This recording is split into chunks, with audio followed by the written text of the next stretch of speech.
video.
Oh my god.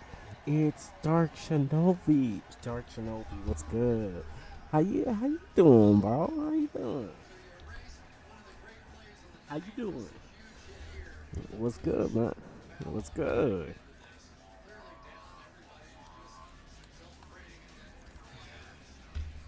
Okay. So I was asked to let's do a bunch of reactions, and also I'm gonna be discussing Marvel and DC characters because I am gonna be working.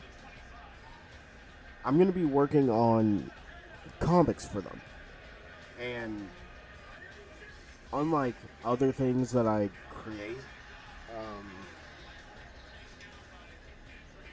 I'm actually gonna try and show this to Marvel or DC and see.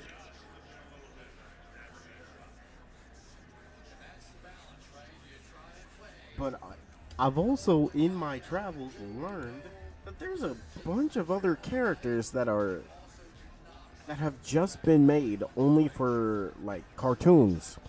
So I have a bigger variety now.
Okay, so Dark, since you're here, I could start this specific video because I want to know how you feel about it.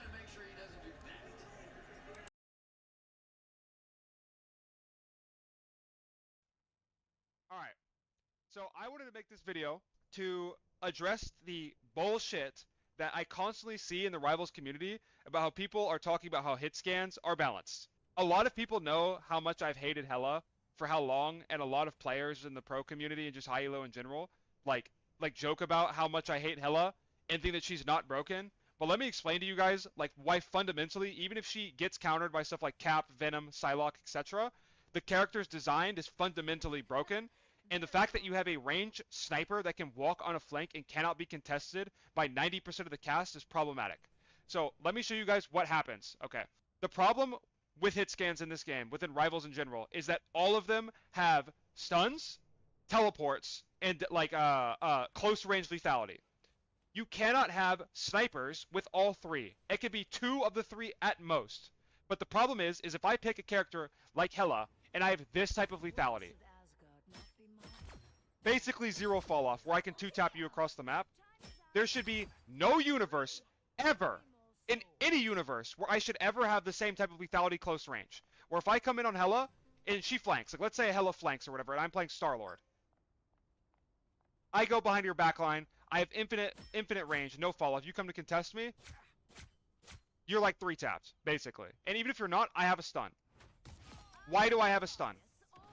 Like, you could argue this is skill matchup, just kickflip it, right? Just kickflip the stun, you'll be fine. No. Because against good players, you're just two tapped. It doesn't matter if there are answers for it in high elo. It's fundamentally flawed that a hit scan sniper is good in close range and in duels. It doesn't make any sense. If you wanted to have her have the same type of lethality at all ranges, where she beats Star-Lord at literally every single range, take away the fucking flight. Just take it away. I don't think that they should do that. I think they should take away the stun, personally. But she cannot have all three, where she has long range lethality, a stun, and a dash. It makes zero sense, and it's horrible game design. It's fucking terrible. Now let's compare it to Overwatch. One second. Let me pull up like a Hela equivalent. So let's take Ashe, for example. Ashe is in the same type of scenario or category where she's like a long range hit scan, and she can two tap you across the map, essentially, right? Basically. Except the difference between Ashe and Hela is that Ashe, she has like a get off me tool and escape, but she doesn't have a fucking stun.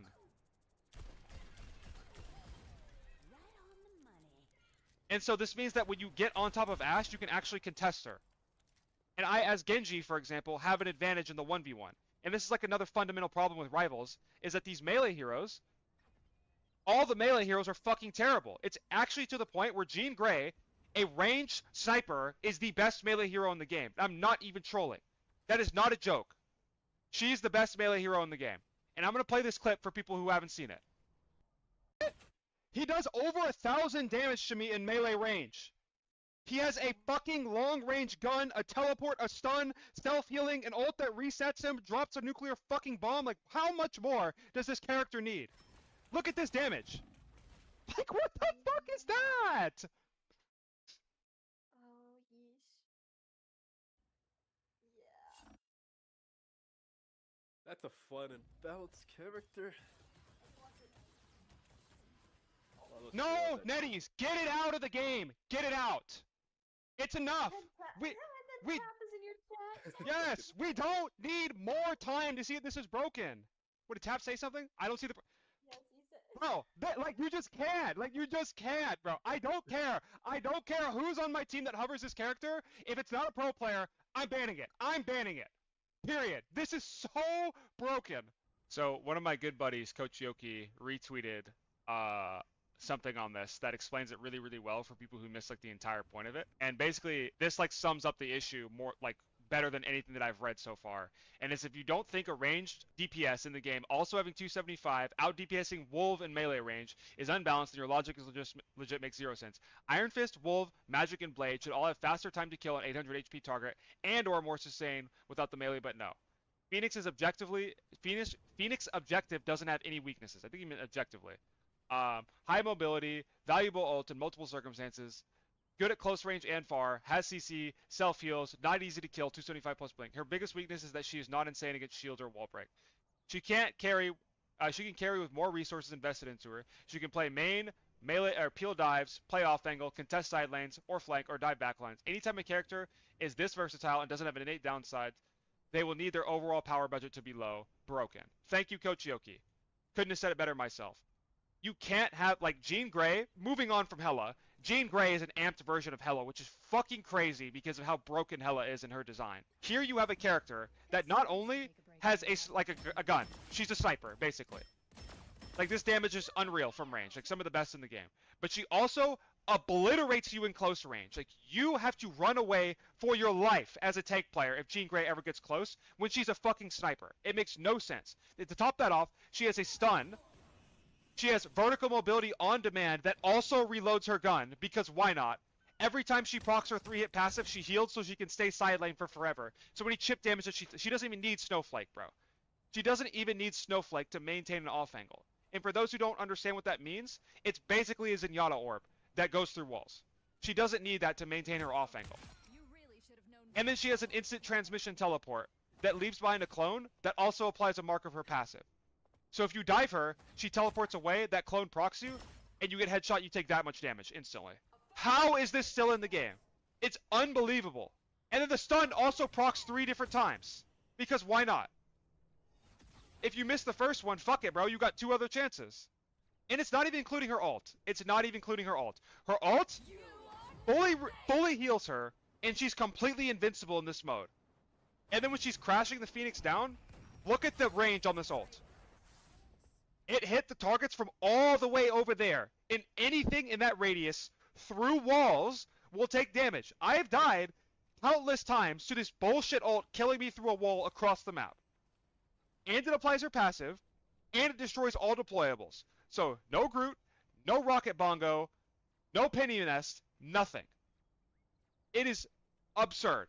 You cannot, under any circumstance, have this type of range lethality, and also that type of mobility with the stun. You just cannot have all 3.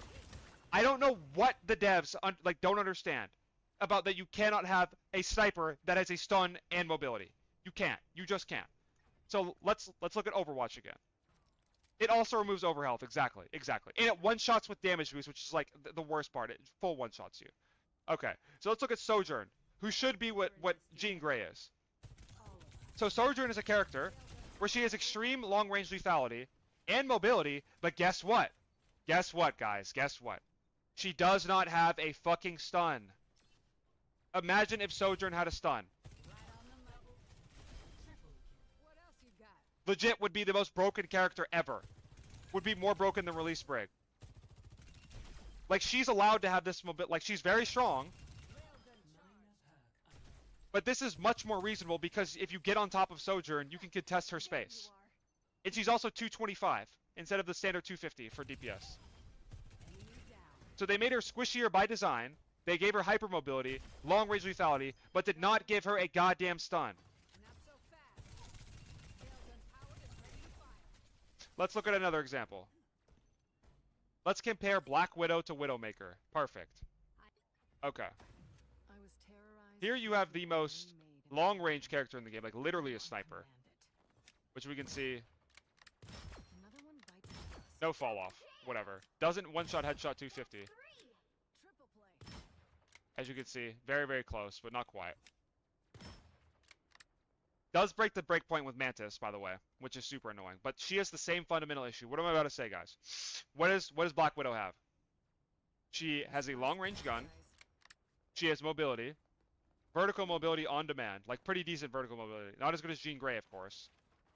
And then guess what happens when you get close to Widow in close range?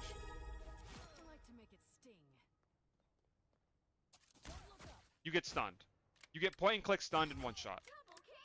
I don't get it. Like, why does... It doesn't make sense. It just doesn't make... And look at the hitbox on this, by the way. Like, are we serious, Zeong? Are we serious? What are we doing? This isn't fun for pro play, for casuals, for anyone.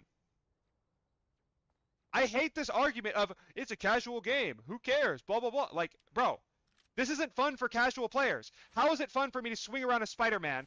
This guy fucking kick me when I'm off of his screen, stun me, and then kill me. We can't give snipers this type of close range lethality. It doesn't make sense. There's another clip on my Twitter of me playing Black Panther and a fucking widow running at me, the melee assassin.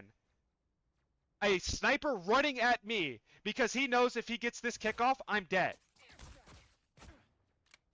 It is so backwards absurd that you would never see that in any other game where a sniper runs at the melee dive hero to kill them. Now let's compare Widowmaker.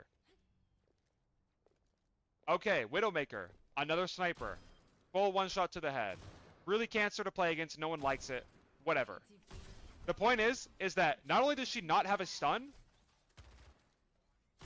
her mobility is tied to a very long cooldown of 10 seconds.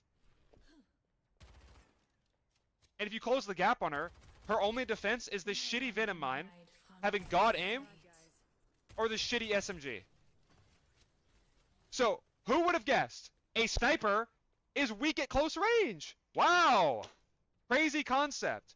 It's almost like if I pick a character like Reinhardt, where I don't even have a gun, I have to have abilities that facilitate my ability to even get in range of the close range to use my fucking hammer. Like imagine if Reinhardt, if I had crazy long range lethality and poke. Like if my Fire Strike was hit scan, and if it did double damage. Just imagine if my Fire Strike could one shot and it was hit scan. That's the equivalent. Because now I also am just a god at closer range, so you can't do anything to me. I beat you at long range, and I'm Reinhardt, so I have a 1500 HP shield, 550 health, half of my health is armor, and a big-ass fucking hammer. So it's like, at what range do you win? How do you interact with the character?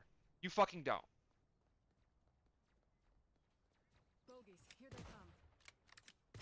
And they have to address this shit. They just fucking have to, man. Like,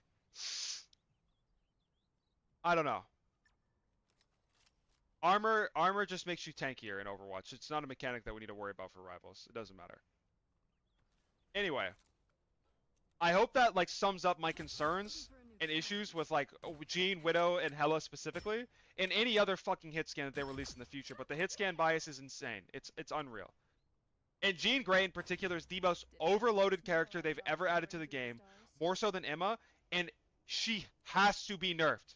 She is killing the game at high elo. It is Parma pick or ban, and anytime this character is open, the game is ruined for everybody. This cannot be a slap on the wrist. It has to be permanently, like, it has to be nerfed. Nerfed, Ziyong. Like, I mean, nerf her. Do not make her 250 and call it a day. She has everything. There you are. Everything. Flight on demand, 275. Flight reloads her gun. A stun. AoE damage. Insane ult. Like, on and on and on and on and on. Like, there's no reason that this character needs to be this strong for this long. It's ridiculous. If I ever pick Spider-Man, who doesn't... I fall off of my fucking Tracer, by the way, if you guys didn't know this. A melee character with fall off. Spider-Man's Tracers have fall off.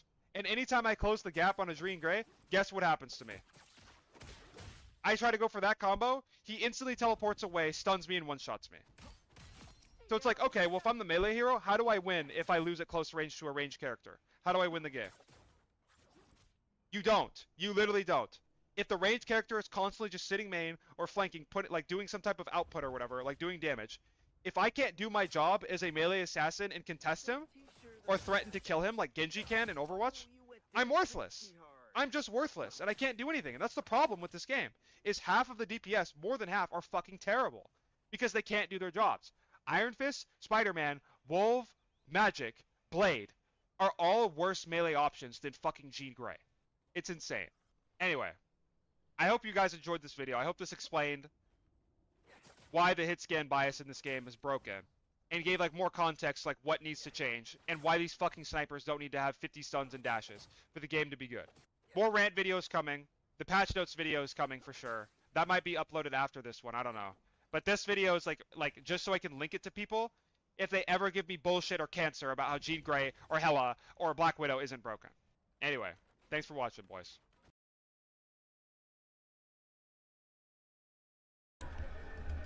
I mean, is he wrong though?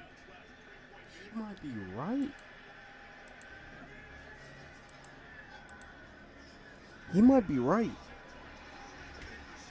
Because Dark, I think we've talked about this several times, but Hitscan and Rivals is horrible because they can do everything. They can out damage you. They just have overall better kits than everybody else. But yet, you see the same characters being played over and over.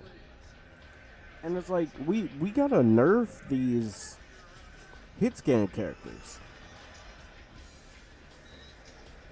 Because I agree with him. A hit scan character should not be good at close range. Hella is good at every range. Jean is good at every range. Even if you have to be a somewhat decent shot. Same with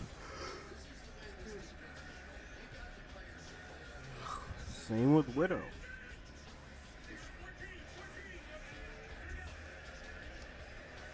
I don't know. It's definitely an issue that needs to be settled.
Well, this sucks. Yeah, Candido's probably busy.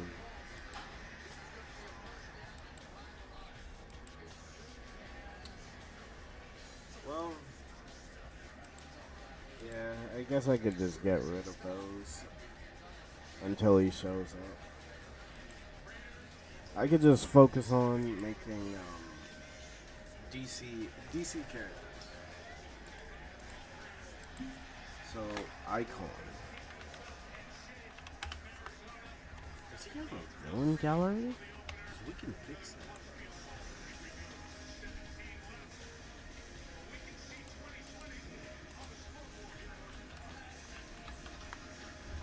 Dang trash, bro. I mean, there's nothing to fix it either. It's literally going to take a whole year for them to actually quote unquote fix the game. And even then, I don't think it's going to truly fix.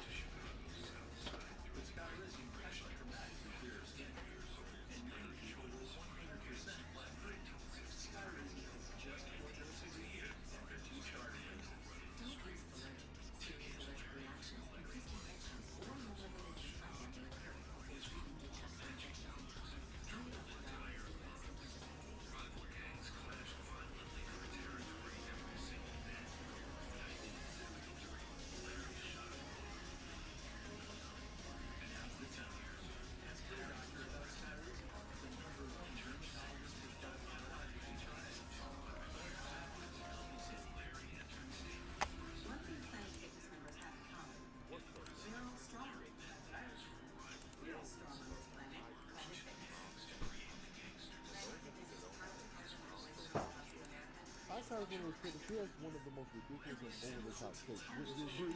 Icons. He is the strongest man in the world. They say bullets bounce off of him. He can shoot lasers from his hands. He's decent and fairly good. And he can fly. Icon can see electromagnetic resonance. Call him Icon. Has good morals, is pacifistness. He likes to talk things out. He often holds back. When it comes to Icon's origin, even in his comics, he's actually did an origin recap. How it all began when a Starliner, I was on malfunction, he said. The malfunction caused the Starliner to explode. Fortunately, I was able to escape in a life pod. The pod, though badly damaged, worked well enough to locate and carry me to the nearest inhabitable planet. The pod was further damaged when it crashed here on Earth, but it did work well enough to alter my DNA to match that of a sentient native. It was not his choice on who his genetics picked. His genetic alterations were based on her DNA. He's been on Earth for 150 years. When it comes to beings like Icon from the Milestone comics, he's kind of under the radar, to the point where in recent stuff, you don't even really see him appear. He even made like a small cameo in recent stuff, but not much. An alien from another planet? Yes, that's how Icon looked. Named Arnis, where his house was broken into and he had to use his power for the first time in decades, and that's like the introduction to him. He's one of those characters that's portrayed to have really decent intellect, thanks to his actual work he does, like a big-time lawyer. He wasn't going to use his powers to save the world, but he was eventually convinced to use his means to be able to be a hero and stuff of that such. There was even a point where he was about to return to his original state rather than this state of the human form, but yet he found this skin most comfortable to wear in the body. He decided to defend citizens with this look as a human. It was stated thanks to the ship redoing him as a human child, it actually augmented it more than it was expected to, stating that the humans are extremely gifted species. How did humans react to his abilities? At first, some thought they were magical in nature, others considered them demonic. He used his powers secretly. His goal was to literally just wait it out until earthly technology got good enough to where he could literally repair his ship so he can go back to where he was supposed to be. But back in these days, technology was trash. Since he doesn't age, he had to like fake his own death and began the fiction of betraying his own son. He would repeat this process with increasing difficulty several times during his stay on Earth. It was during one of these wars where he realized how much the genetics of the humans had changed him to the point where it was superhuman, where he got hit by this big old cannon. People thought he was dead. He was buried alive, but he got out. He was nearly unconscious. That's when he studied, became a lawyer, all that good stuff. Probably had some fighting training thanks to he fought with the Union during the Civil War. And here's another occasion of him showing his whole life history. War, graduated, married, lived in France during the 30s. War, wife's death because outlives her. Faked his own death several times because people will start noticing that this dude don't age. More implication of his skills is here. He fought with the Allies in World War II. He has to have some knowledge on using guns and stuff. Heck, in this occasion, you can even see him wielding a sword.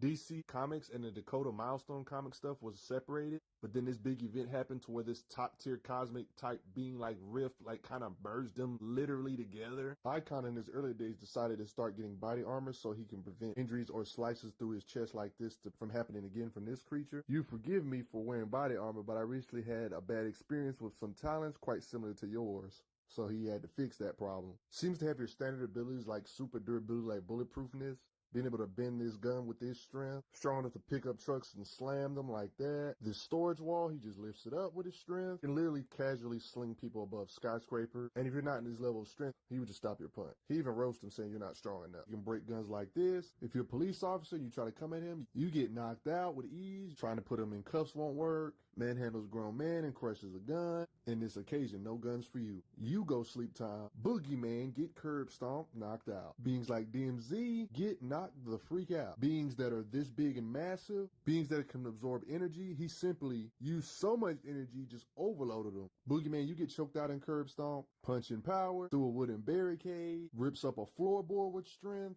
We ain't gonna just act like he didn't pull Superboy out of this tsunami. He can punch through walls with ease. Icon has no problem one-shotting Mistress Monster, one of the many beings he fight, because he's strong like that. Being known as Onslaught, looking like an Iron Man, he battles, takes on this being with blast power on top of it, slams the vehicle, and there it is. Another occasion of him being bulletproof. Laser blast ain't gonna always cut it. Being known as Holocaust was blasting with flames. He seems to be able to endure those type of heats too. Here in this occasion, they talk about the healing factor. Talks about it would take several days for it to heal all the way. So it's faster than normal, but not like no Wolverine levels or nothing, you know. He not only has super speed, but flight. He seems to be able to make sharp turns, etc. With his speed, he was able to intercept these bullets just thanks to the raw speed, then continues to blitz. Get murked.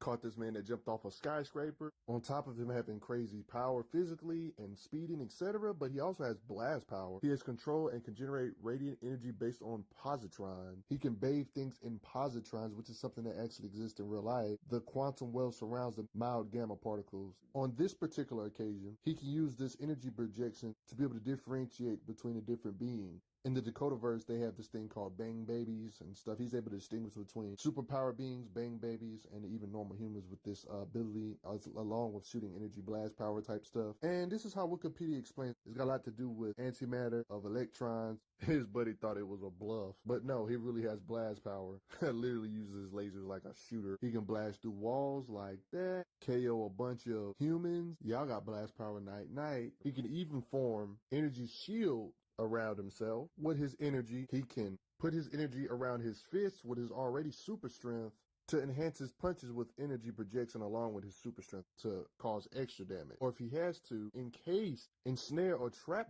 the being, a construct solid bubble to where they can't really escape. Reminding me of some Green Lantern type stuff. His blast can do this to a ton of water. Shadow clone version of himself, get murked. Defeats this being known as Holocaust with a beam. Blast power. Destroys this truck with his blast. Low powered stun bolt. Static and Icon and other Dakotaverse type characters wasn't originally a part of DC. They've been kind of incorporated into DC quite a lot, even in newer-ish type stuff. This is the best way to get an understanding of where the writers kind of want Icon in the power hierarchy. If they didn't want him in the power hierarchy of Kryptonians, they wouldn't have him hanging out with Kryptonians in these crossovers, but instead he would be hanging out with Batman and stuff, and we know that's not the case. Obviously, they want him in that Kryptonian-ish range of power.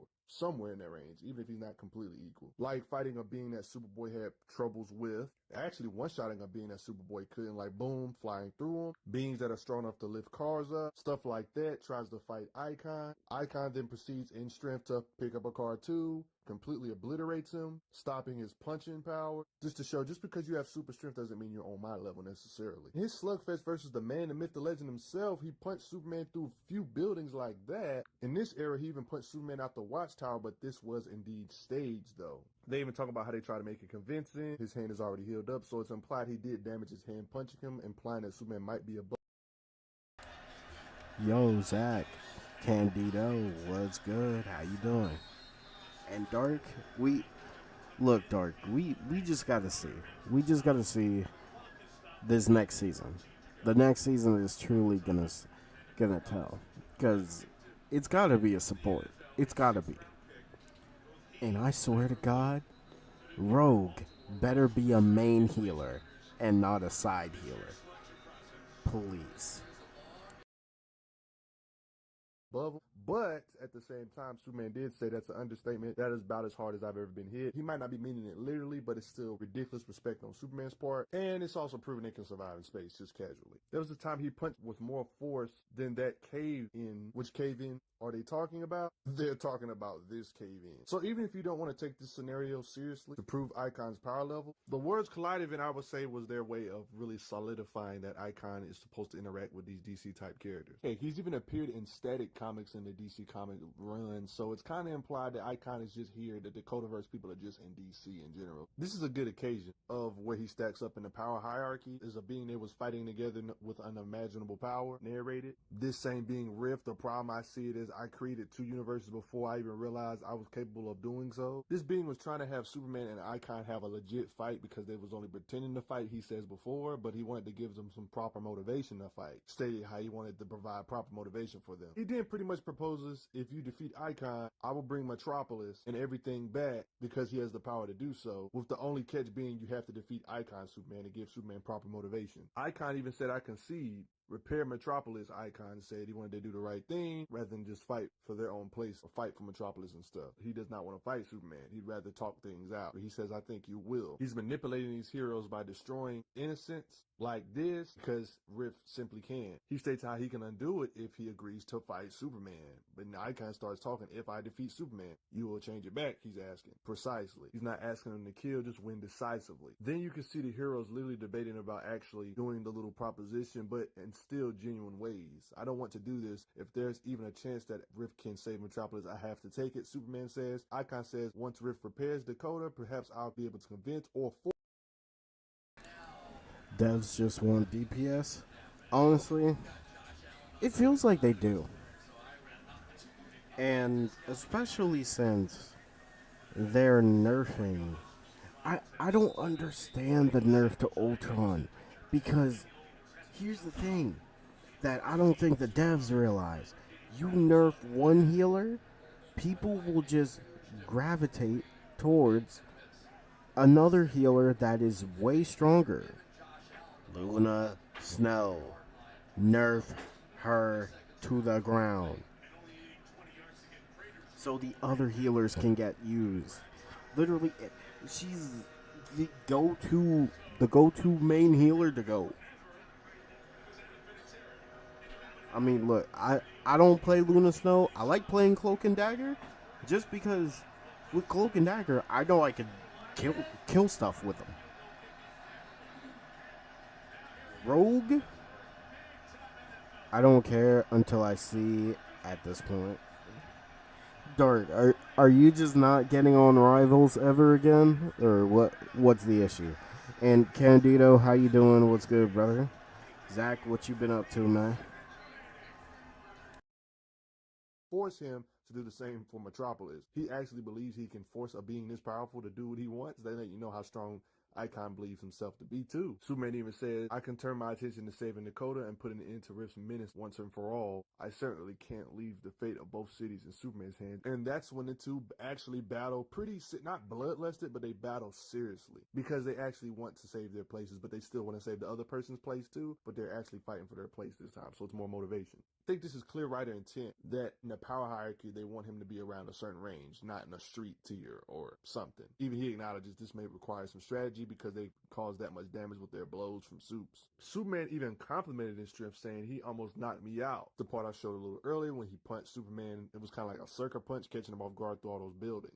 Icon does admit that Superman is his physical superior, but the gap isn't astronomical because why would Superman say stuff like this if the gap in strength was astronomical between the two? Superman definitely might have an edge, but it's not astronomical because why would he say this? But at the same time, he did say he was his physical superior. Icon tries to suffocate Superman.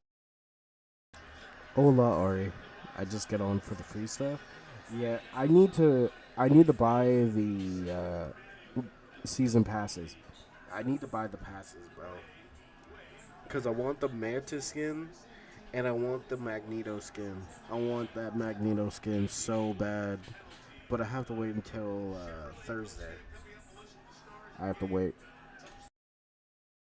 Superman, but he doesn't really need to breathe. Heat vision's burning him. Icon starts to get more serious, starts blasting with his blast power in a fight with Sue. Started getting more serious, shooting at Superman with some energy blast power in this occasion. He thought it was over and it's not finished. They fight even more punches like that.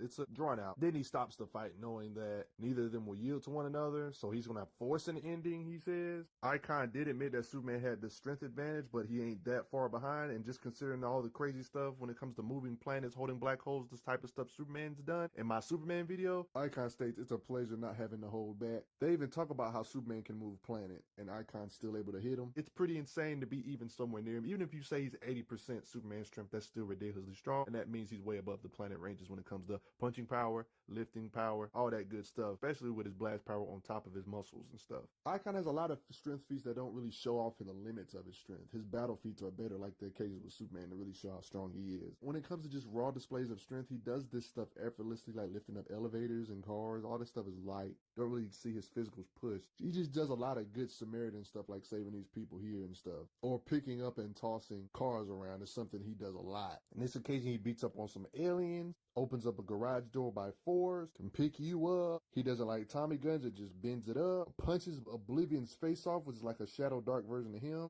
He can move faster than the eyes can perceive. And to apply in this occasion with the sharp turning, they can do things in quick succession, because being able to just perceive things slower, doing hobbies really quickly, speed. He's withstanding punches from Superman. Obviously, Superman wasn't trying to kill him, obviously, but still cool. But hey, he can make after images with his speed. So when it comes to compare it to the Man of Steel, the Man of Steel obviously got the advantage. Don't get the fact of him being weaker mistaken with like he's a street tier in comparison type weaker. Like he ain't that far behind weaker. A good example would be how we all would agree that Starfire is physically weaker than Superman also. It wouldn't necessarily mean Icon is Deathstroke or Bane level physically just because you're weaker. That doesn't necessarily mean you're a billion or gazillion times weaker either. Like Icon is definitely above super soldiers like Bane and Deathstroke physically, but weaker than Superman by a decent margin, but not a big margin like these guys. It ain't like Icon's Batman level strong trying to punch Superman. Superman wouldn't even feel it at all. Superman even talks about how he respects his punching power, so it definitely ain't that low in the hierarchy. But at the same time, that could also be just me. What do you like about Icon? I do believe he's definitely at least in the black hole ranges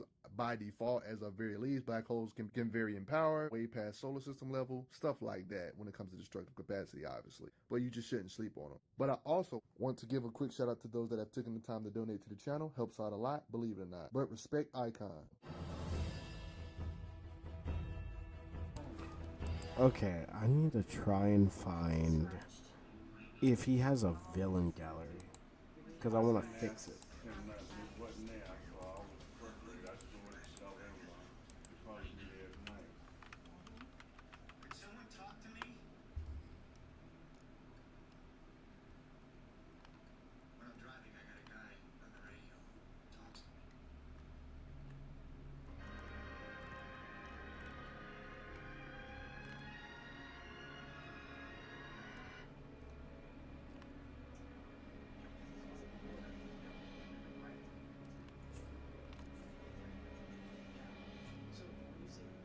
How am I? I'm okay. How you doing, Ari? How you doing?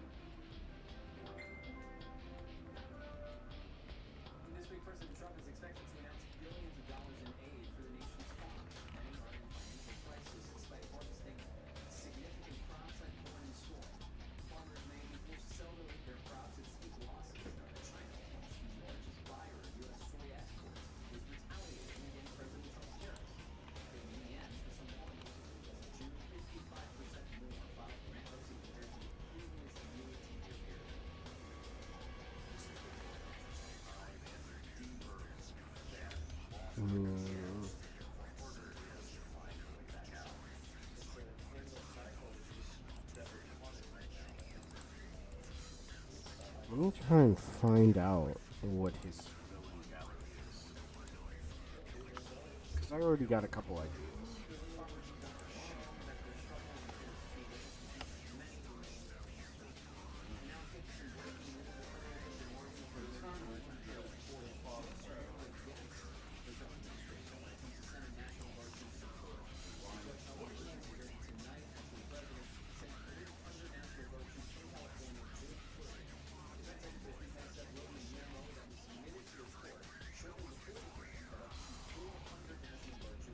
I'm good, chilling, putting clothes away.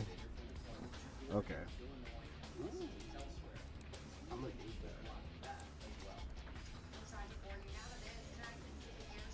Vandal Savage is going down?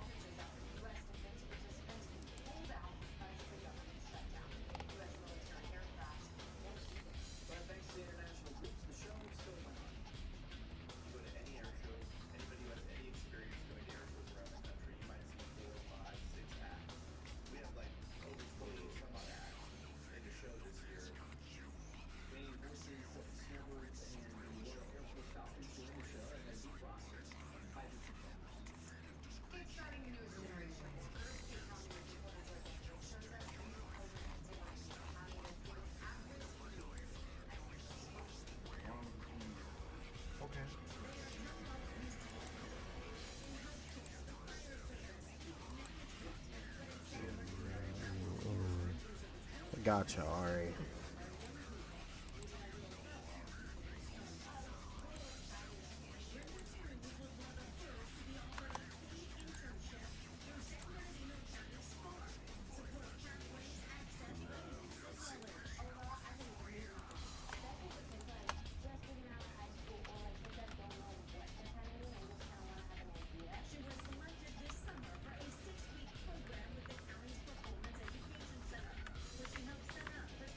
So, let's see. Starbreaker? I like this one. Starbreaker seems good. Shadow Thief is a Hawkman villain.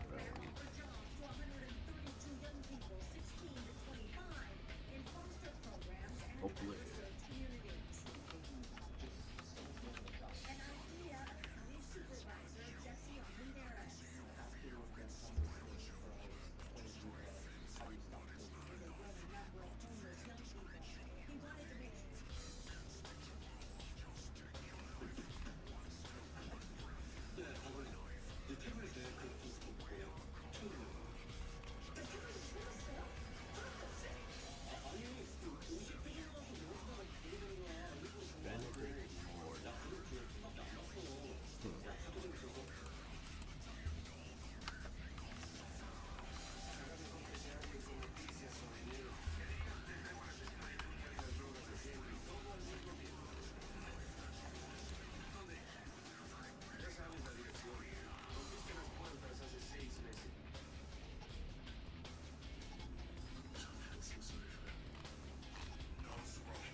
Okay. Okay. I do want to fix this villain gallery.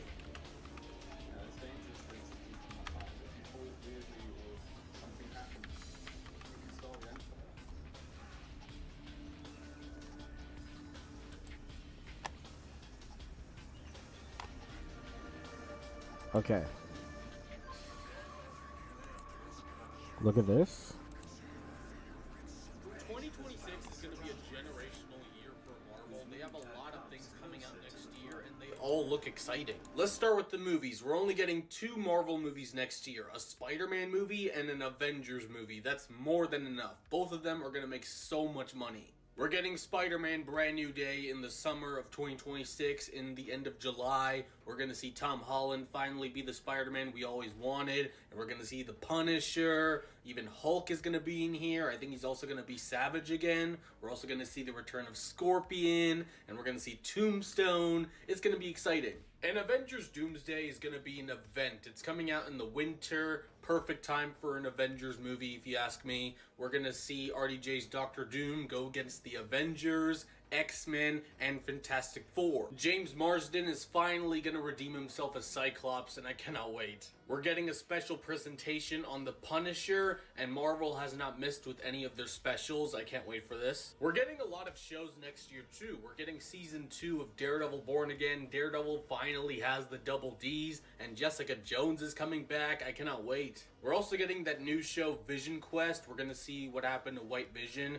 This is definitely my least anticipated of the bunch, but even then I'm still excited because Ultron is coming back. We're also getting season 2 of Your Friendly Neighborhood Spider-Man. This show is so underrated. In my opinion, it's top 3 Spider-Man show, and we're gonna see Gwen Stacy, so I can't wait. And we're finally getting season 2 of X-Men 97. The first season was amazing, and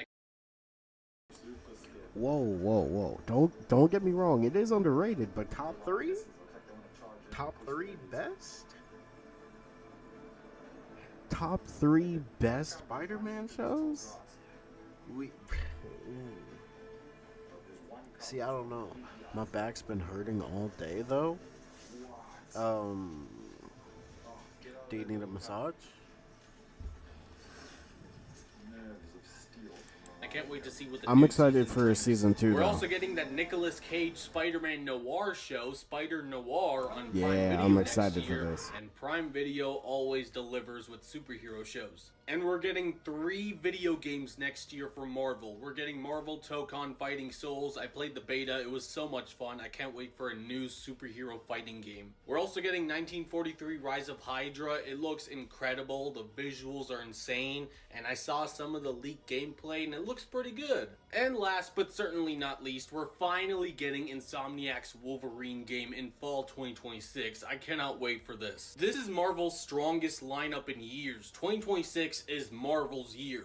Spider-Man, Avengers, and Wolverine are going to be events. Everyone is going to be tuning in for those. I mean, come on, we're getting an Avengers movie, a Spider-Man movie, a new Daredevil season, and an Insomniac game. Close enough. Welcome back, 2018. 2026 is... Yeah, 2026 looking good. You sang, right? This dude here, bro. People think that lions are in charge on the African savannah, but that is not the case. Oh my god. You are so How? Why are you sitting like that? You know that's right. You are powerful, but not invincible. Not even a Kryptonian can stand against the Lord of the Unliving. Yes, he can.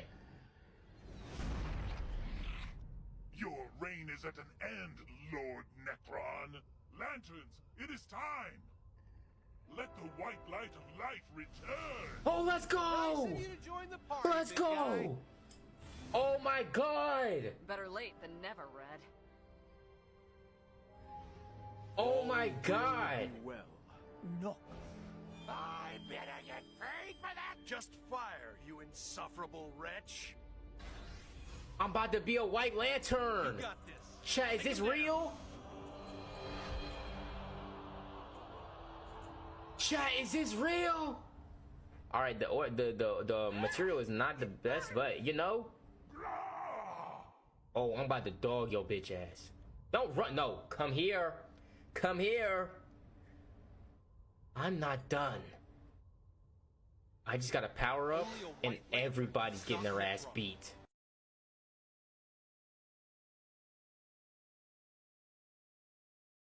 You can become a white lantern? That's actually sick. That's actually sick.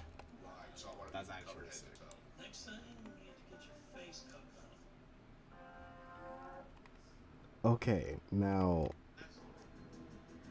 Candido. Actually, he's probably busy. So here's what I'm gonna do. Icon, I'm gonna give him some new villains. So I'm gonna start with 2 new villains, just two. One of them is a Batman villain that I'm going to buff up. With Prime Big Deal Days coming October 7th and 8th. And the other one is technically a Batman villain, but both of these characters were in the Brave and the Bold. 40% off this Prime Big Deal Days. Yeah, both of these characters were in the Brave and the Bold, but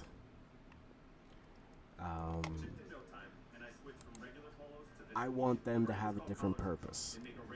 Basically, one of them is named Equinox. I don't know if anybody has ever seen Batman: The Brave and the Bold, but Equinox is one of the main. He's an extremely strong villain and has showed feats. So, let me show. This app is amazing. Thank you, cell phone Jesus. Now, the reason why I'm doing Equinox is because Equinox is a character that was only created for a cartoon. So let me show you. Let me show you what he could do.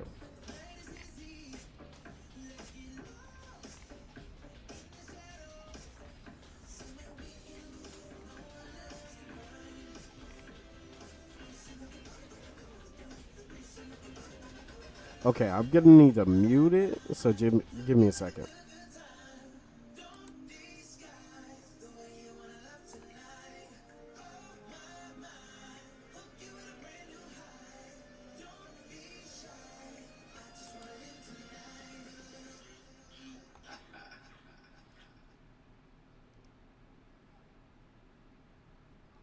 How's it going with the back brace? People giving you a hard time? Quite the contrary, Brian. Apparently, people love the wretched. Thanks to this thing, I was offered seats directly behind home plate at Fenway. I passed. Wow, that patient next door is fat. I couldn't hear you. That wasn't me. That was Mrs. Griffin. So I've got Stewie's results here. It appears the back brace has corrected the spine very nicely. That's wonderful. Stewie doesn't have to wear the brace anymore. What? No, I can't give this thing up. What do you mean? You want to keep wearing the brace? Of course I do. It's the best thing that's ever happened to me. When I wear this brace, I get pampered like the Queen of England. Okay, I gotta find it. But Great. Can you make sure my hair looks like anyone in a nursery? Equinox is actually like a really good villain, which I personally believe he's too good to just not put as a main villain. Gonna be a nice day. Not for us if you wear those. Well, that seems a little hurtful. Hey, where's Quagmire? Our 2 times in 20 minutes. I don't know. I haven't seen much of him since he discovered Tinder.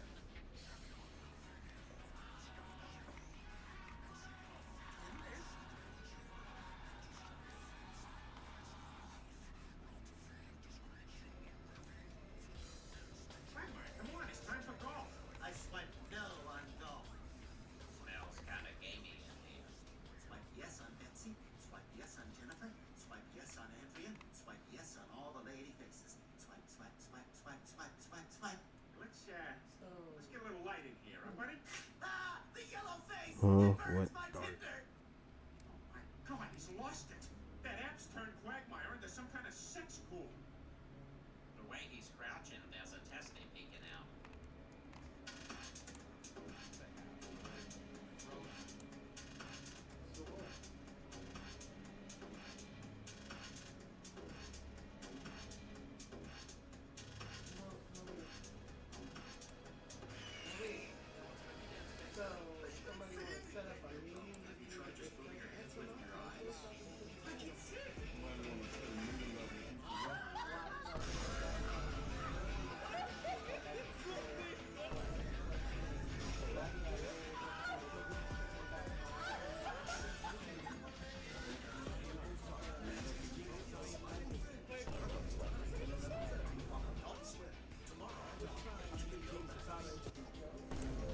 This is a story about the woman who looks to Granger tonight's stars. That's what they were expecting. Getting it done right is a crime.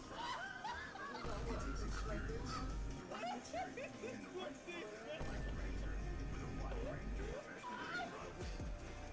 Working hard means other people even harder.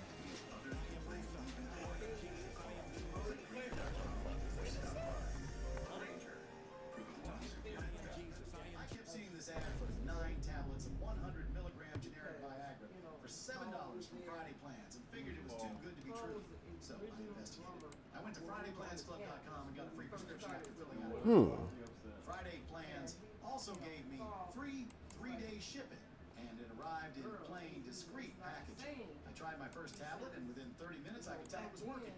It works exactly like the name brand. Who knows how long this will last? Go to FridayPlansClub.com and get yours today. As a firefighter, my job was about saving lives.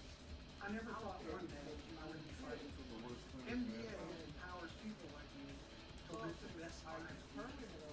Learn more at MBA. Okay, I'm gonna have to delete the stream, but I do at least want to show y'all like Equinox. I know I'm gonna have to delete the stream. It is what it is.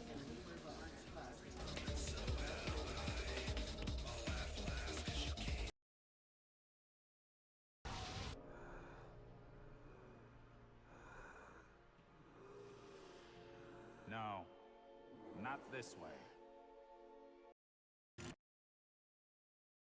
So right then and there, first off, he just absorbed all the powers of the gods of balance. He absorbed their life force. And then he absorbed Dr. Fate's attack and beat him. That's why I want this guy to be a main villain.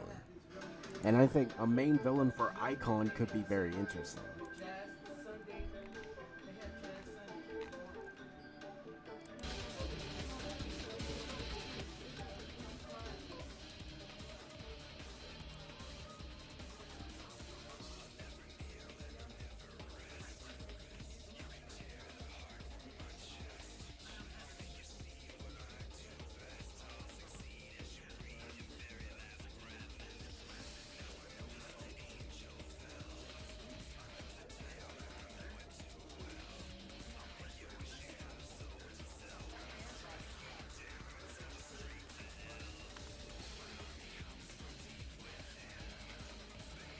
Okay, now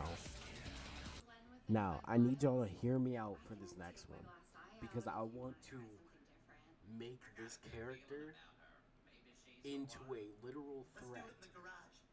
Now you're gonna see the design, mainly dark, and make fun of him. Rightfully so, right? But I want this guy to become a bigger threat than he should, okay? His name is Planet Master. And you will see. Reporting from Arkham Asylum, this is Gotham Rogues. In this video we take a look at the forgotten Batman villain, Planet Master.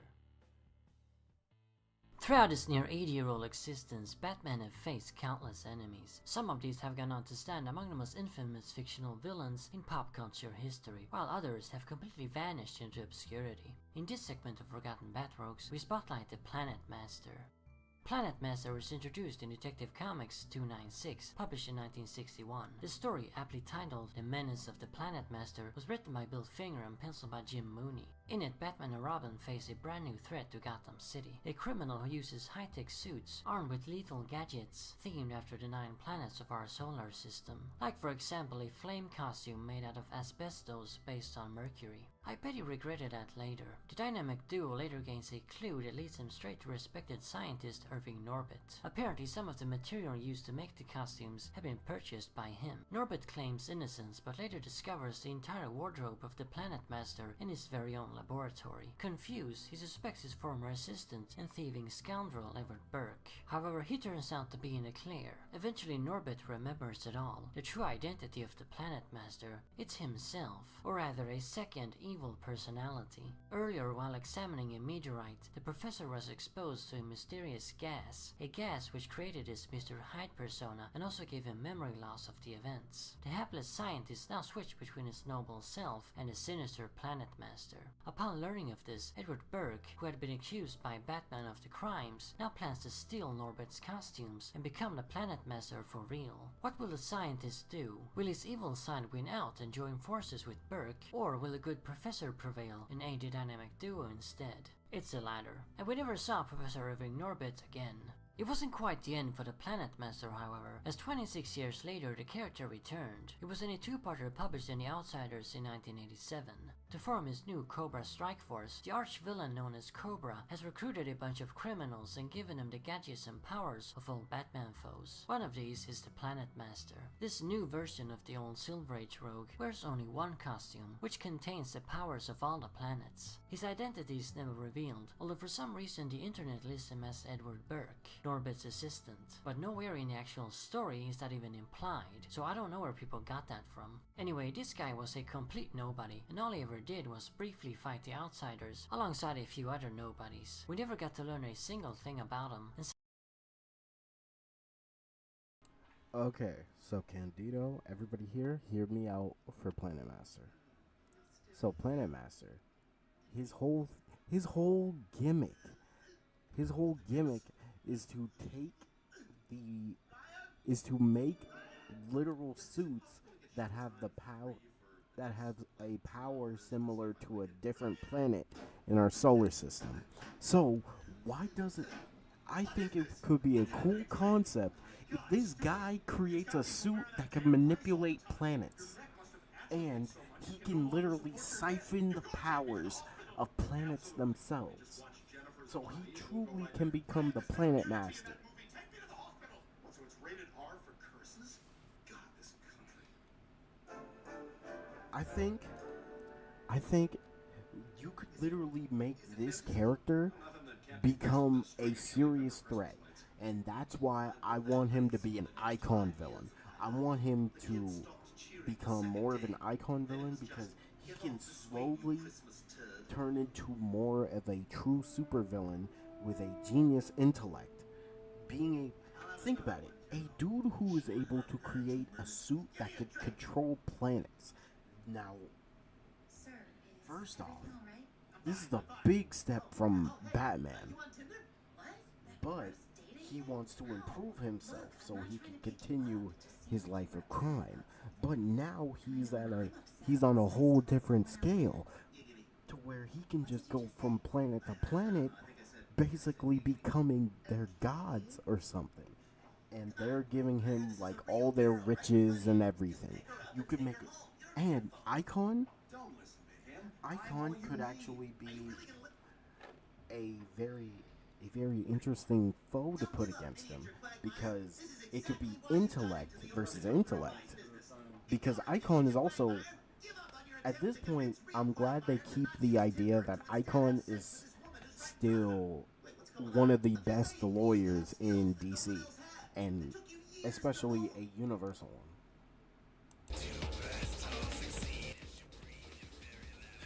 Yes. Why do you keep saying that? Because the screen went black, and I hit it to try and get it over, and it's not even coming on. That's usually like the light there usually come on. Oh, there we go. I don't know what happened. No, it's not going up. It's probably the internet.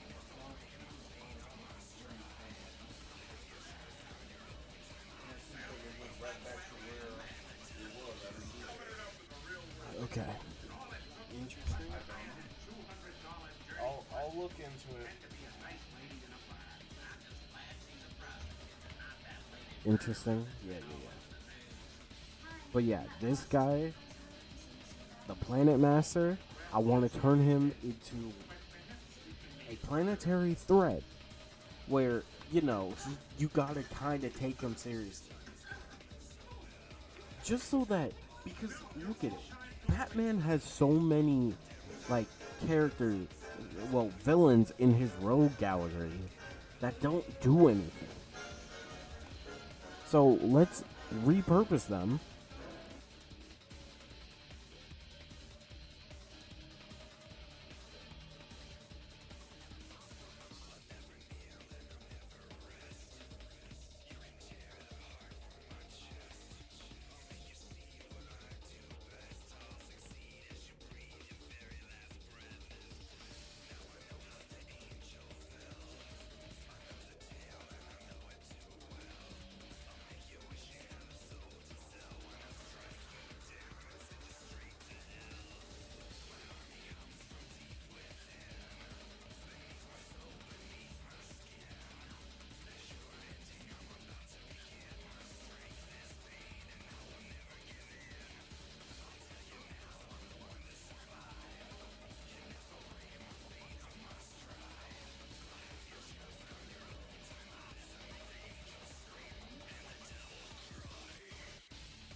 Oh yeah. So I found a whole page that has so much on original characters that were only made for animation. Like, did y'all know about the 6 American Warriors? Or the American Six?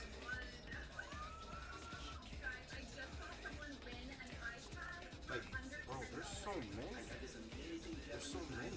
I even found an Asgardian that apparently trained Thor, and because of this character's death, that's how Thor has the winged helmet. But it's like he was only used in one instance. And I'm like, hold on, we could use this character for something. A character named Ander? That's crazy.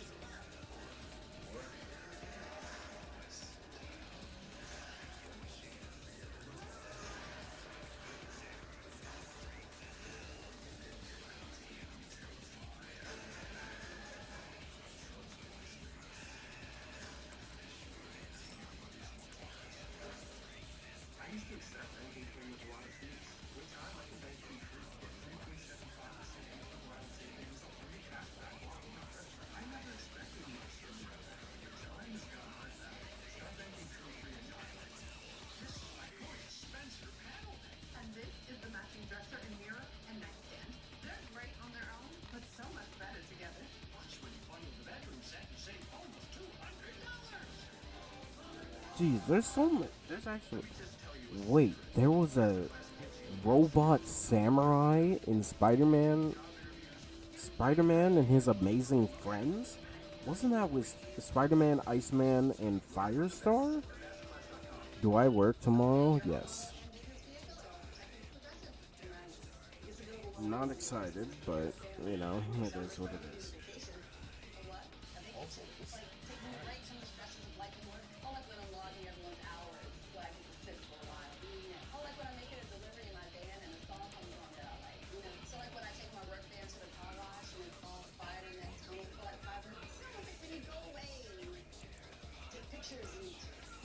Who the heck is Bolton?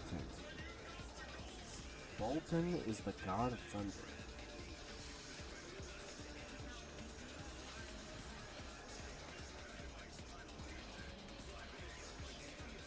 Wait, so there's just like... Bolton was created for the series. Bolton is not a deity from any mythology. Instead, he appears to be a combination of different gods from the mythology.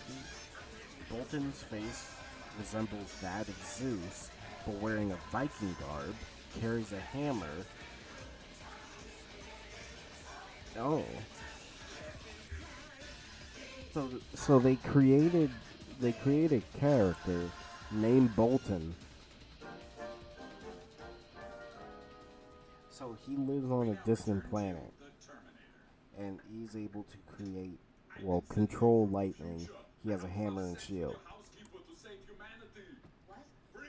Interesting. You could use that for something. I don't know what, though.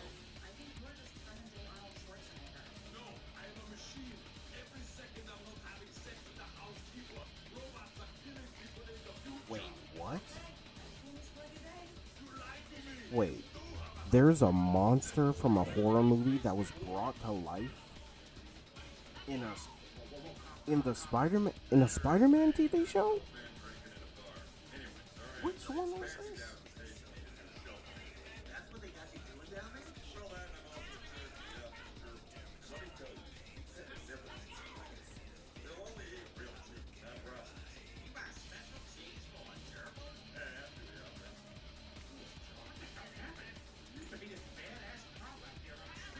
Wait, this is a good concept.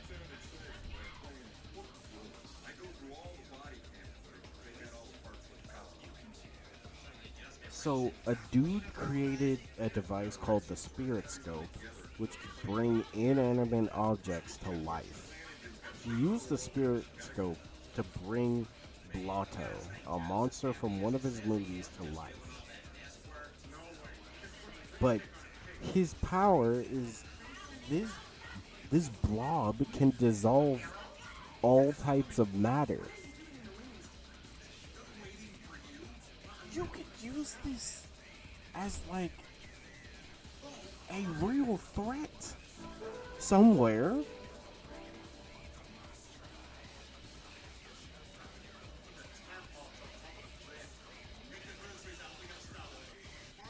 You know what? This character is now.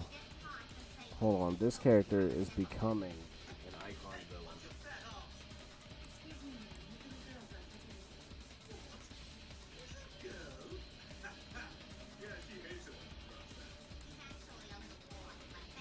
There's so much potential.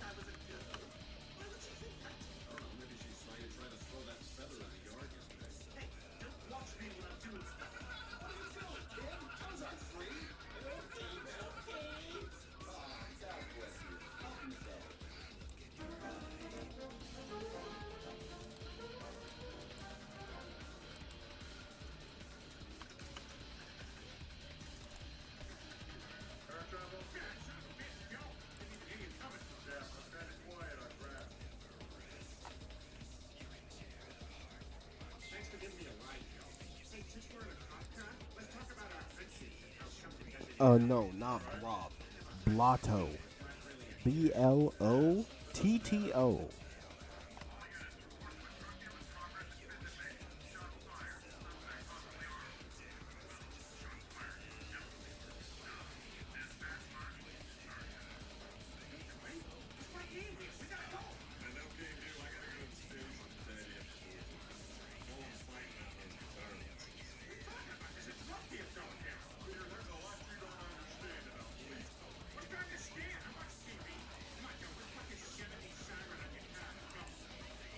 Yes, Blotto.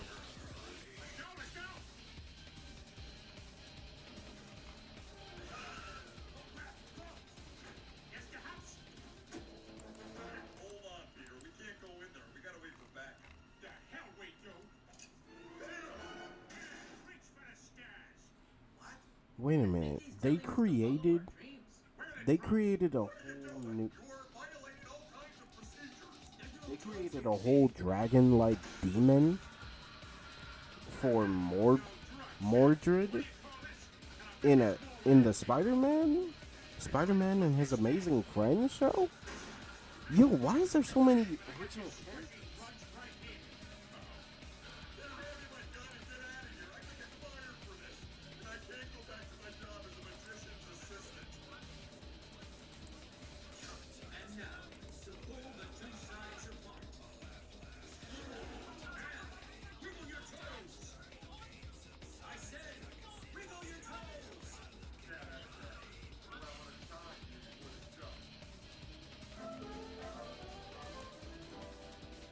Have you seen Marvel Zombies yet? Yes.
That's who also needs more shine. Firestar.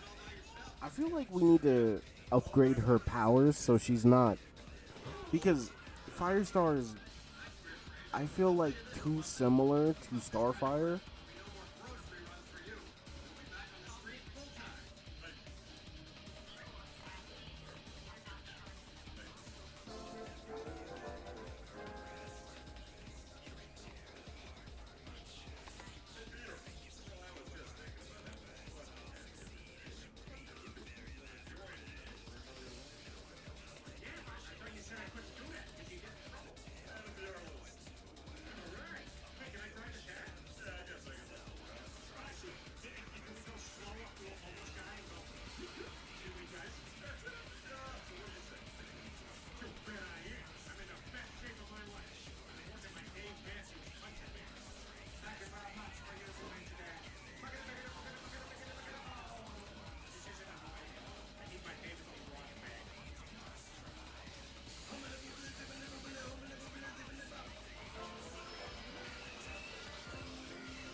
Question, I might have an answer.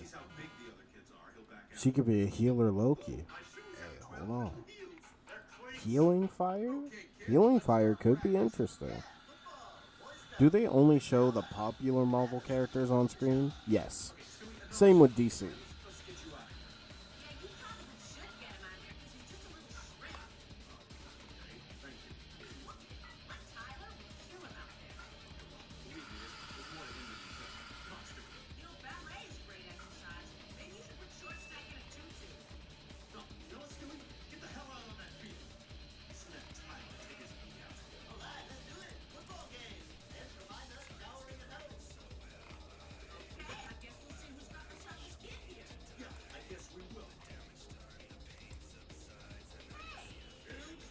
This dude. What's up, Bull? Okay. So, why are there so many original characters they created?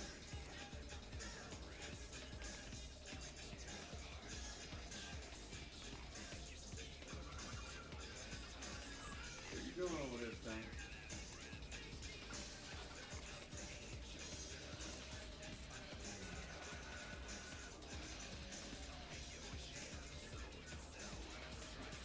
Okay. Then why make the character in the first place? They usually create original characters for the TV shows just because either they can't get the rights to use a character or to push the narrative. And they need someone. They need somebody to lose so it makes a character look good.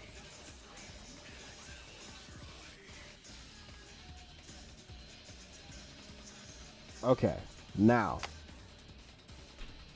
About to eat a donut? Wait, what kind of donut?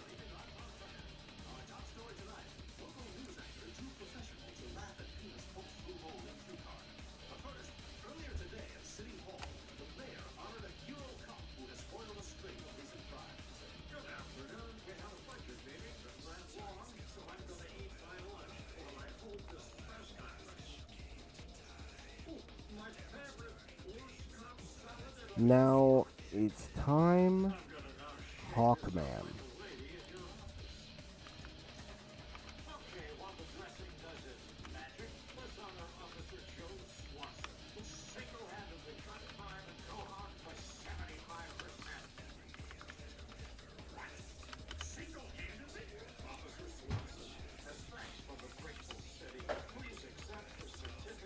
Alright, let me look up Hawkman villains.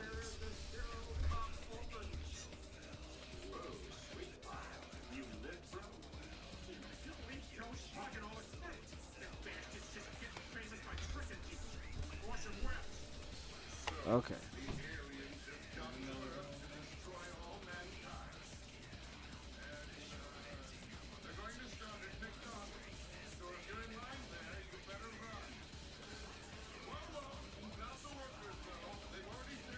The Royal Flush Gang?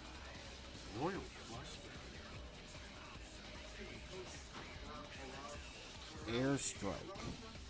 Airstrike, a man mutated into a pterodactyl. He can come out for limp handshakes at the end of the game, but I can't play him. He's too little.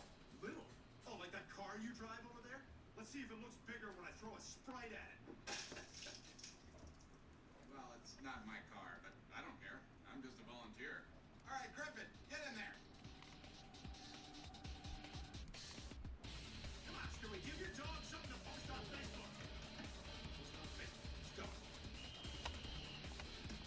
Okay, villains. Boston Cream. Oh, that's a good one. Spider-Man and his amazing friend. I didn't realize how many like original characters they made for Spider-Man and his amazing friends. Because there's so many.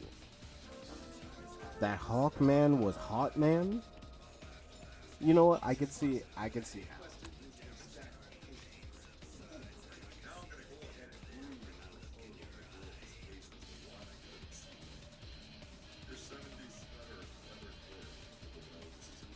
Wait, Blackfire? Blackfire is a Hawkman villain? Really?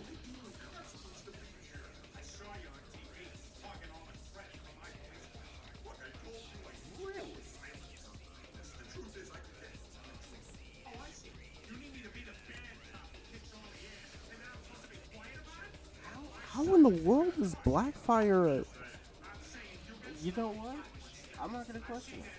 Okay, so it seems like we got Block, who is a man who was hired to defeat Hawkman. Let's see. He's a human with superhuman strength, and he has the ability to shut down a person's senses, hearing and sight. Like, for example. So, wait, this is a superhuman who has the ability to shut down a person's senses. Oh. Okay. We got something. This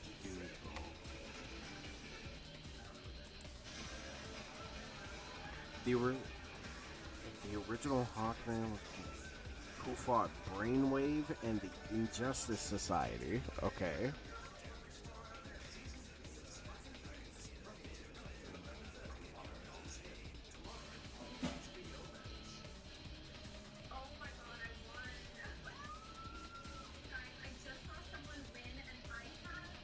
Hawkman has a...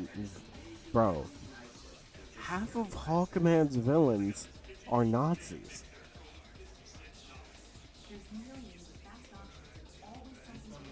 Oh my god.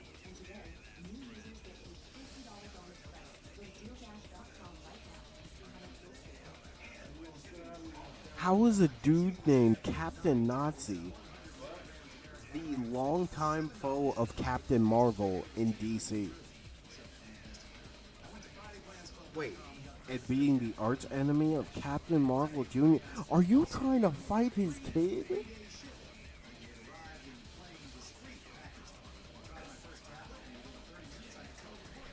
Oh my god. This is a Hawkman villain?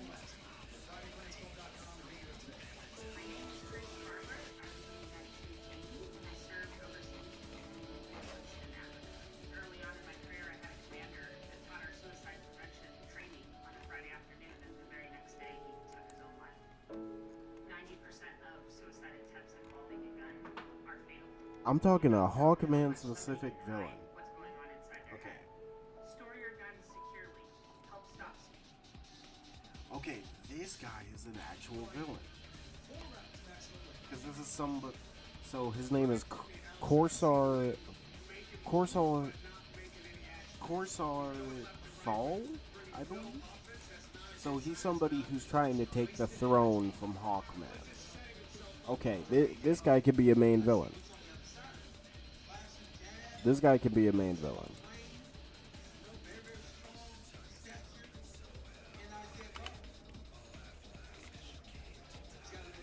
Flight, implants, leadership, super strength, swordsmanship, unnamed opponent.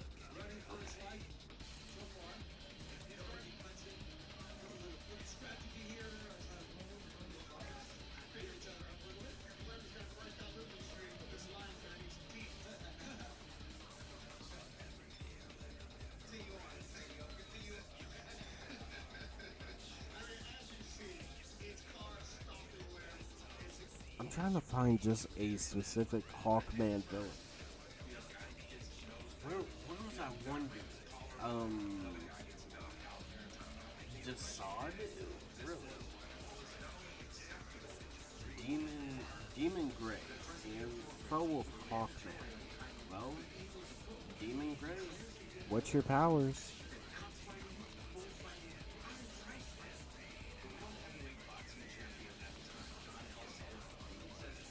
Wait, he has no powers? Oh, he's a vampire. Okay. Demon Gray.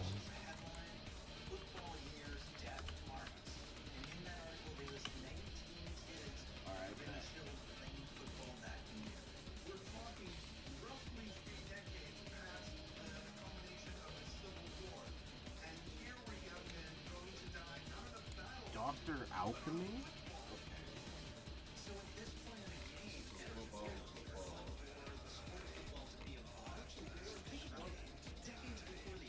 He's a skilled chemist.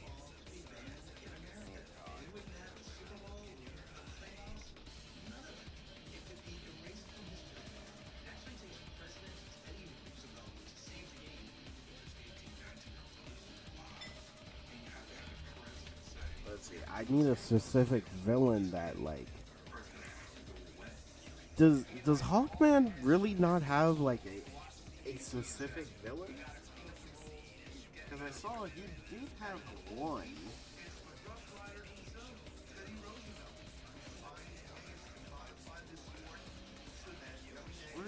Where's that shadow thing? That's the one I need.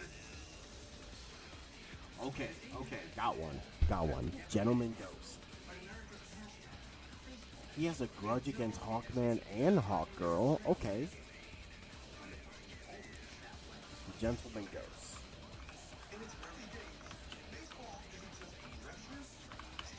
It's funny. Gentleman Ghost constantly works with Batman, but he has a grudge against Hawkman and Hawkgirl. What caused this grudge? Even in the latter half of the 1800s, when we had professional baseball, if someone wanted to wear a protective piece of gear, you'd be laughed at. People in the stand would razz them and say they were cowardly and unmanly, but they actually needed protection. These guys were just getting murdered by these line guys. They would have bruises. Oh, he was killed. Wait. The field was on the only ones in danger in old-time baseball. The original rules. So he was killed by an incarnate of one of Hawkman's ancestors. So he has beef with his entire bloodline. That's funny. Also, why don't they... Why is he not like a real villain to them, though? You never see these two together.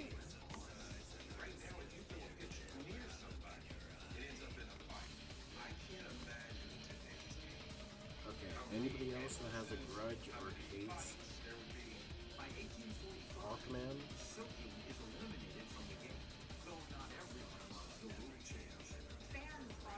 An Egyptian priest. Okay. He's an arch enemy of Hawkman and Hawkgirl. Alright. Half set. Okay. I'm making sure I have a good list of...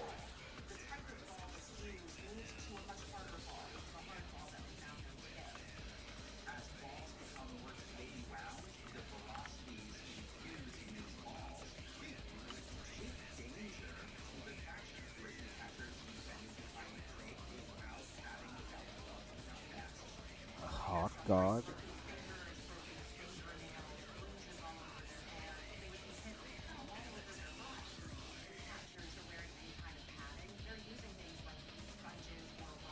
Hummingbird. Okay.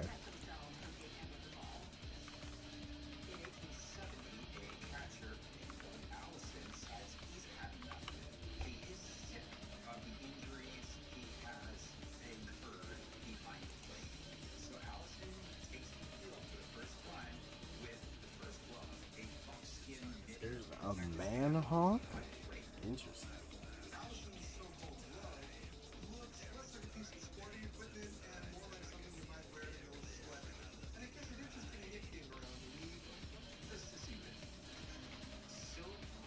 Okay, it actually just feels like they just threw on some villains for him.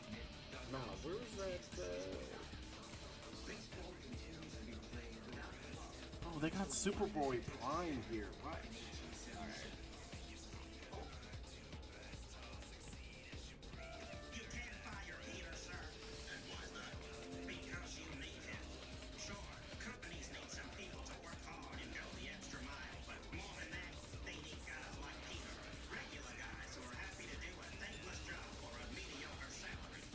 Okay, Shadow Thief. Shadow Thief, a frequent opponent of Hawkman.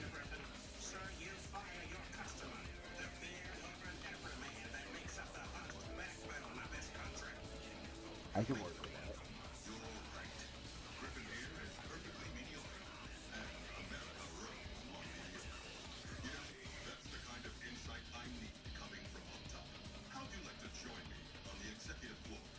A religious enemy of Hawkman. Saint Bastion?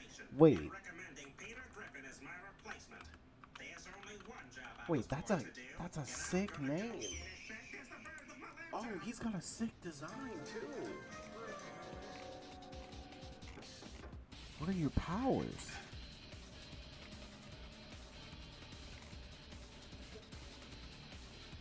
Nah, I gotta find more about this guy.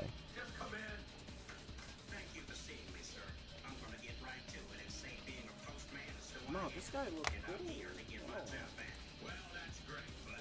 I'm gonna find this out. Saint Bastion.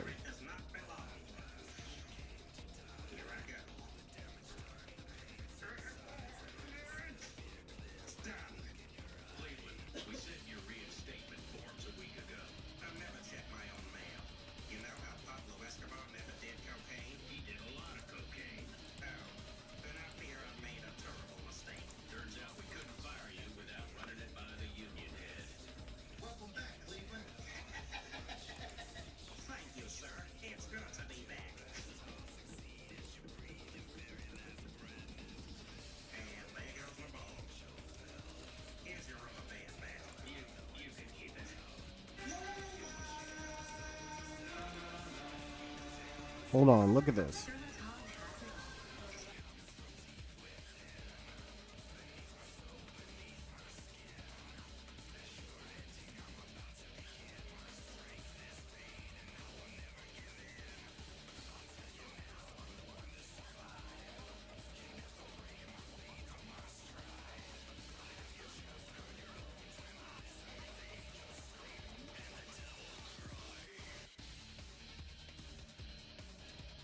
Yeah, so apparently this is a religious enemy to Hawkman, Saint Bastion.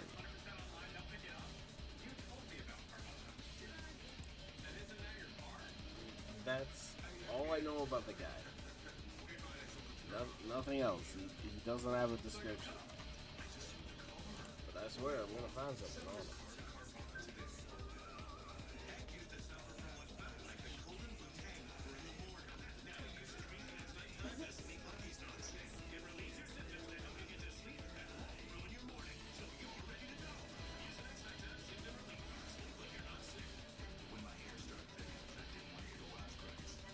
Like, there's literally nothing on this guy besides this. He looks cool? Yeah. Like, you could definitely give this guy a story.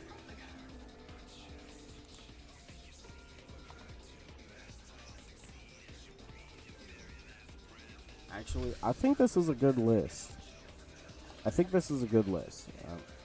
I'm gonna...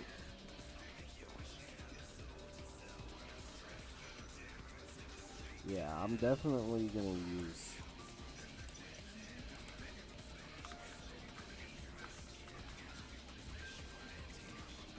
Definitely gonna use that.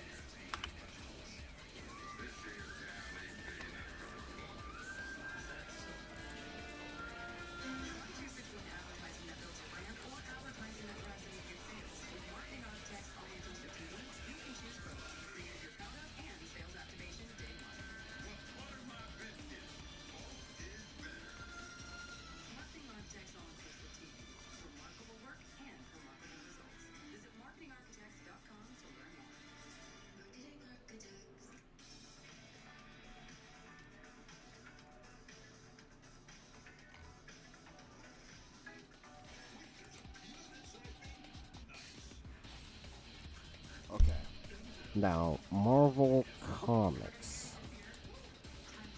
I'm gonna move to Marvel just real quick.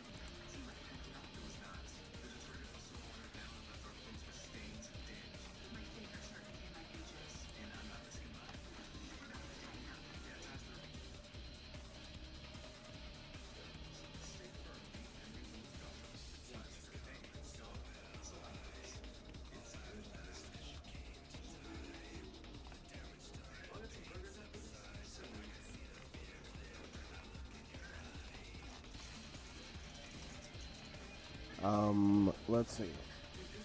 So I'm gonna focus on Icon, but I'm gonna also try to do something for the Wonder Twins, Black Vulcan, Hotshot, Argent, Red Tornado, even Constantine, and I also want Booster Gold and Green Arrow to have more uses.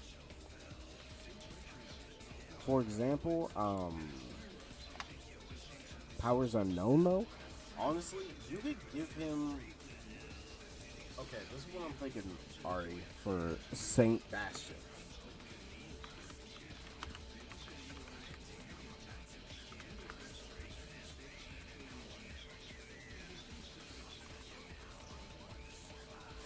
Because what you can do is you can give him divine force manipulation. So he has holy powers, but what would be the purpose? Red Tornado? Have you heard of Red Tornado before?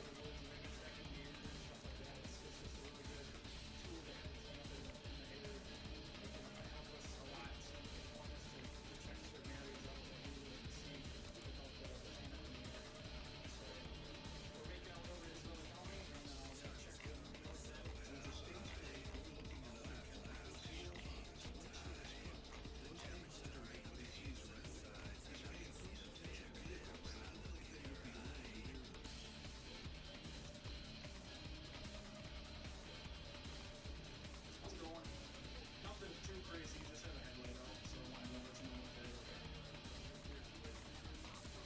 that is. Today? So you gotta hear it? You gotta hear it?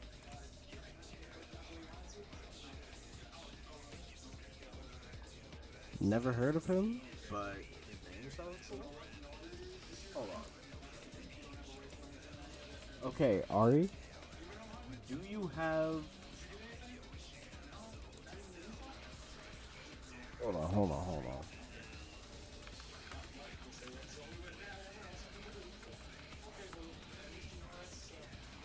Okay, Ari, Can I give you some homework? What I want you to do is I want you to watch a series called Young Justice. Young Justice will show you so much. And also Justice League Unlimited. Yo, Isaiah, what's good? So let me show you a little bit of what Red Tornado can do.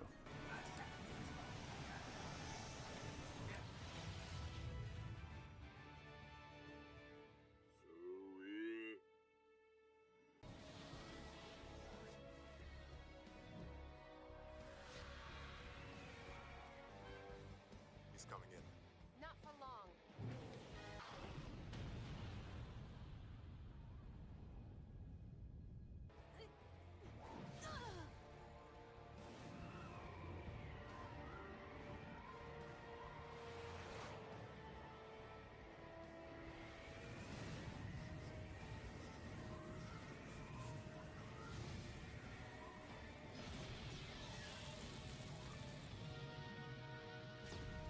Strength in numbers and all that.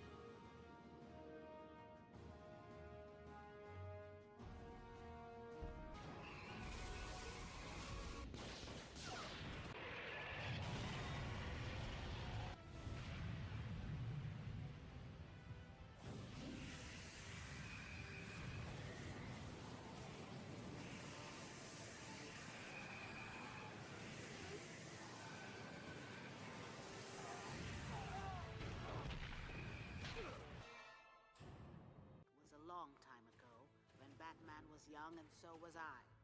One of my old messes.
Okay, so another character that I am trying to 100% bring back is a character called Black Vulcan. And this is him. In this video, we will be discussing the underestimated, underwritten, underrated black superheroes. The first hero we will be discussing is Black Vulcan, not to be confused with Black Adam or Black Lightning, which we'll be discussing in upcoming videos, but we're talking about Black Vulcan. You probably don't remember this guy because guess what? He didn't even have a comic book series prior to his first appearance in Super Friends. The backstory on Black Vulcan. Well, he is a fictional African American superhero on the animated series Super Friends created by Hanna-Barbera. I mean, back then, Black Vulcan was so new, his secret identity was never established or revealed. We don't even have a backstory on Black Vulcan. And unlike most of the Super Friends, Black Vulcan was not a pre-existing DC character. This is particularly notable since DC's roster did include an African American superhero with. You want to know what's crazy, Dark? This is the first black superhero with lightning powers. And actually, I'm gonna put this in perspective. Hold on.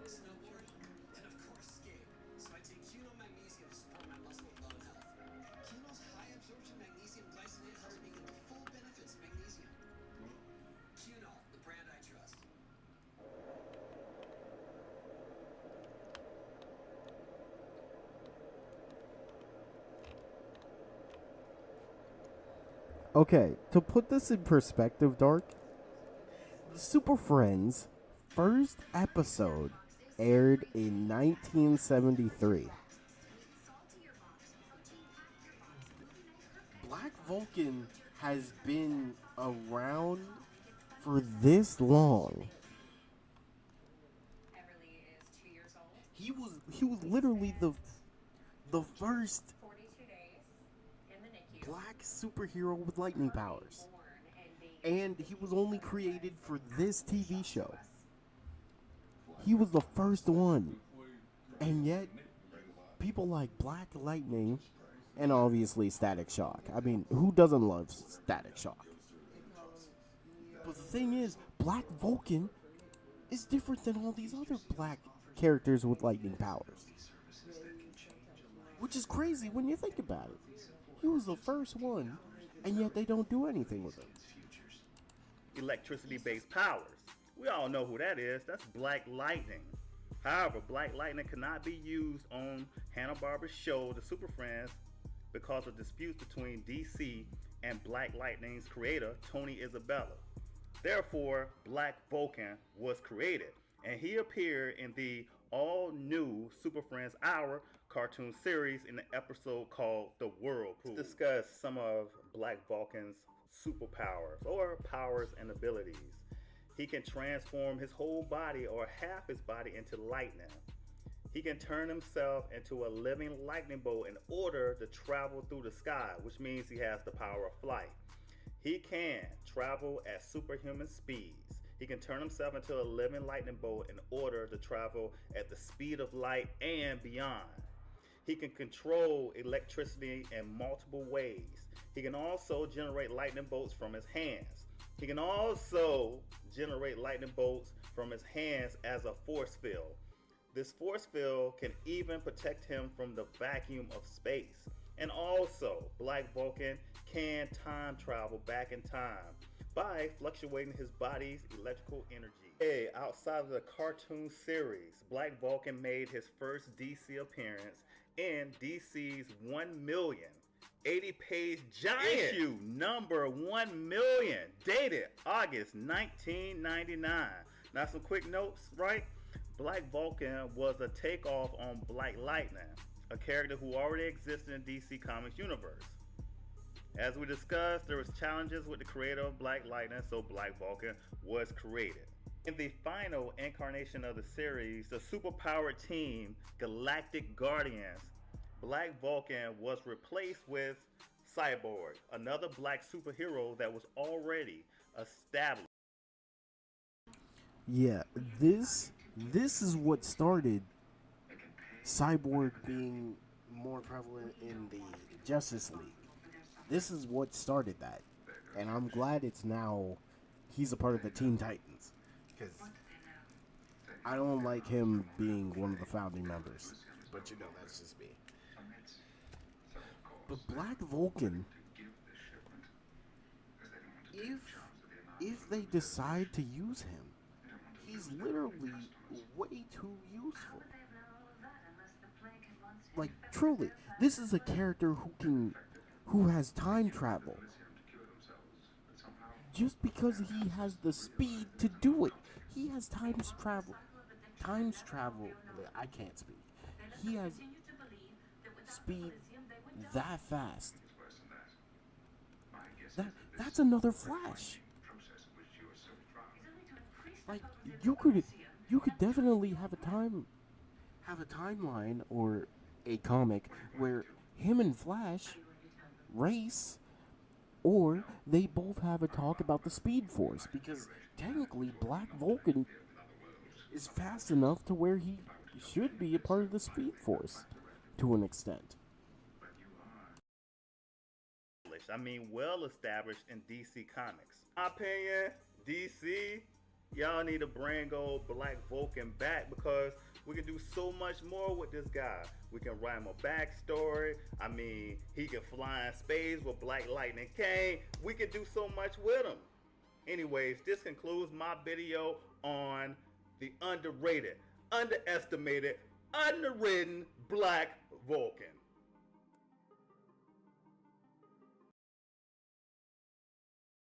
So yeah, I am gonna use this character. I'm gonna create my own version of a backstory for him from everything that we know about the guy, and definitely need to make him a villain gallery.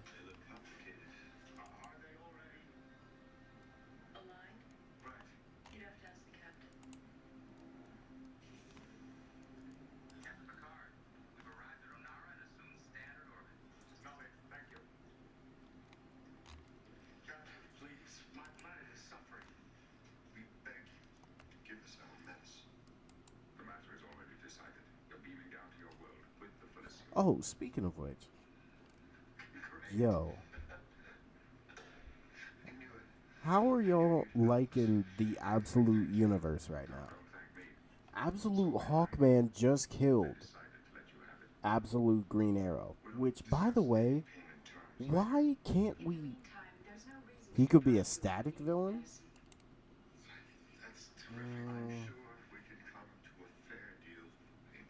I feel like Static has...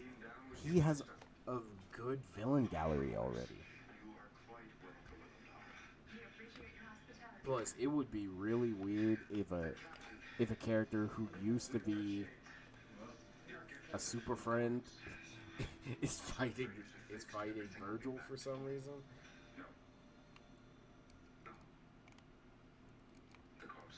Okay, let me see. Because I do also... You want to repair them.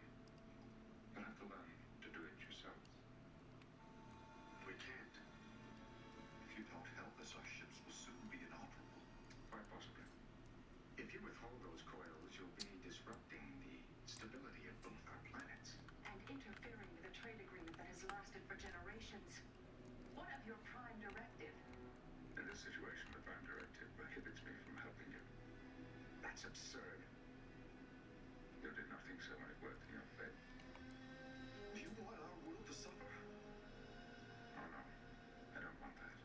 Without the freighters, there will be no more shipments of Felicium. We will die. You must trust yourselves. There are other options.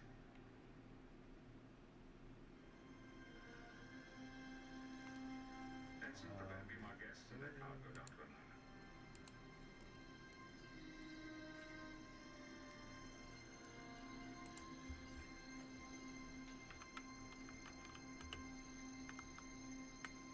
Okay. do see it.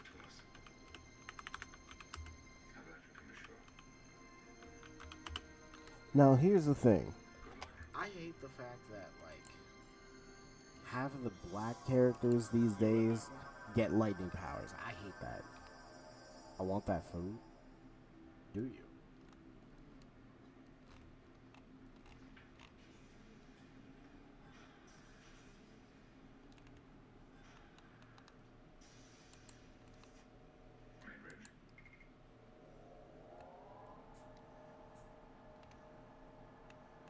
When the Felician runs out, the people of Anara will suffer horrible withdrawal pains. No doubt, but they will pass. That seems so cruel. Oh, Thai food? Make their burden easier. Yeah, I wouldn't mind that. Perhaps in the short term. Okay, for sure, Black Vulcan would probably need... Okay, Black Vulcan would definitely need, like, villains that can handle energy manipulation. It is a philosophy, and a very correct one. History has proved again and again that whenever mankind interferes with a less developed civilization, no matter how well-intentioned that interference may be, the results invariably disastrous. Not that food. It's hard to be philosophical when faced with Okay, now, Marvel. Let me look up more, Forgotten Heroes.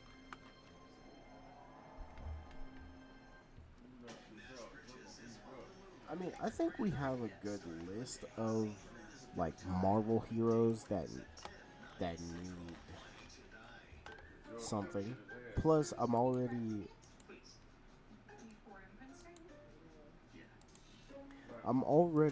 updating. Yeah, I'm already updating these characters that were forgotten. Y'all know which ones. But now I wanna go for like a heavy hitter.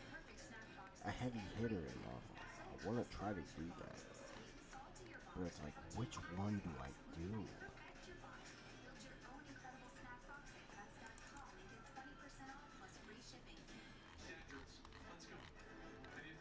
Like, who's a forgotten heavy hitter? Forgotten heavy hitter Marvel superhero that I can make a comic for. Because I don't just want to do black characters. I want to do like any character that has been forgotten. Like, for example, I would do a blue Marvel. Bro, I'd love to do a blue Marvel comic. I think that would be sick.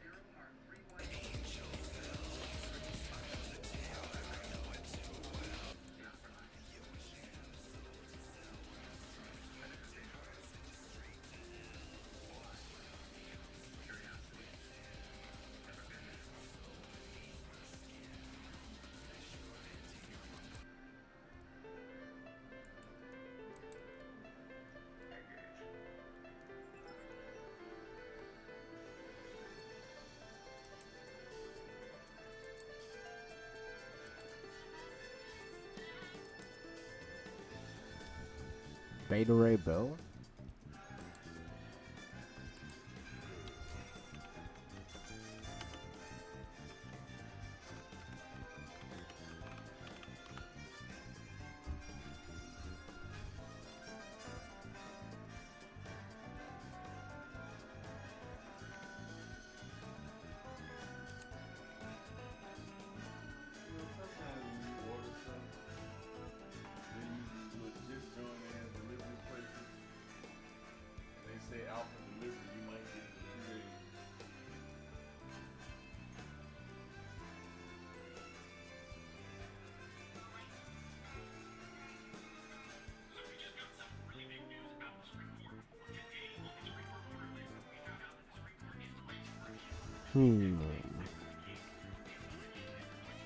I think I could make one for Beta Ray Bill.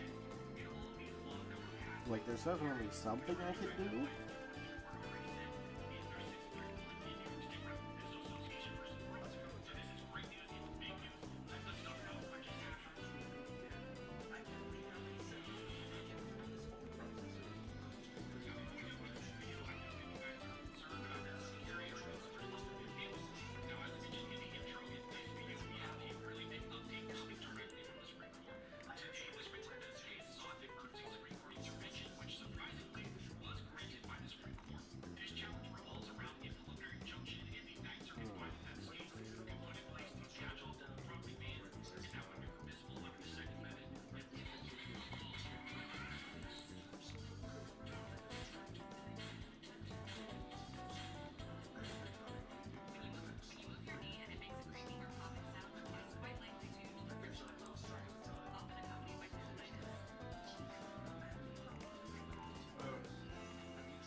Black Bolt. I don't.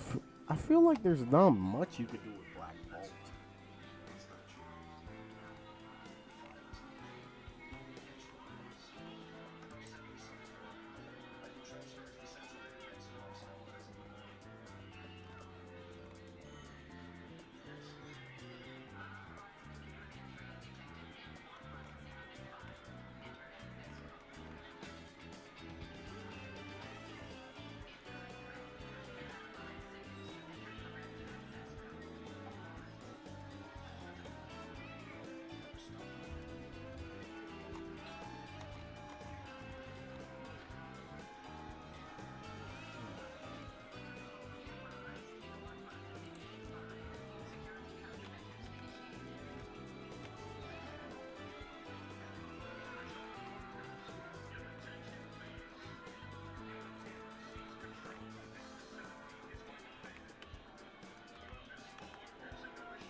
Okay, so I got one Red Wolf.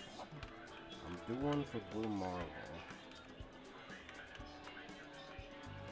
Beta Red Bill.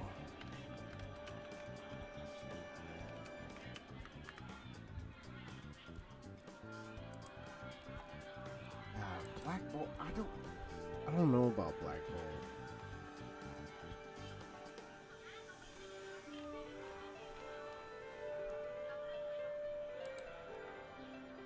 Yeah, I don't know about Black Bolt.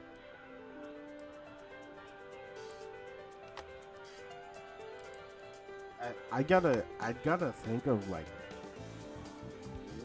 what exactly could I even do for a standalone Black Bolt?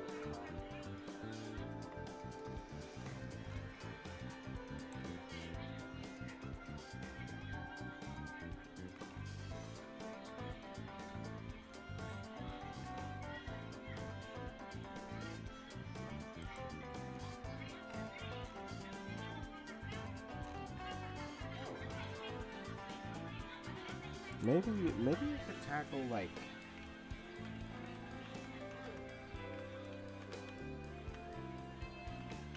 maybe I could tackle just lesser known heroes.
Kid Kaiju? Kid Kaiju? Maybe.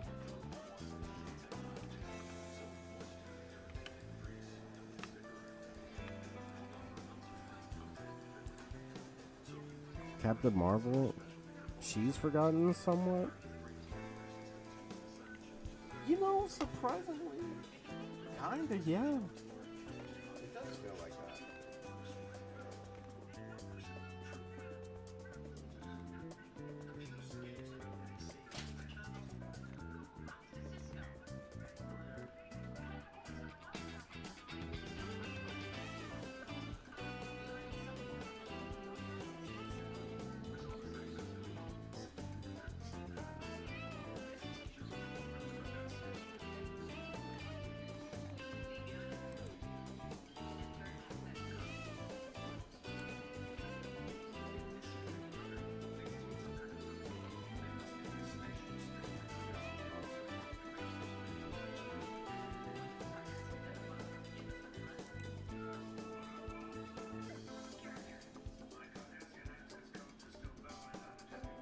Monica?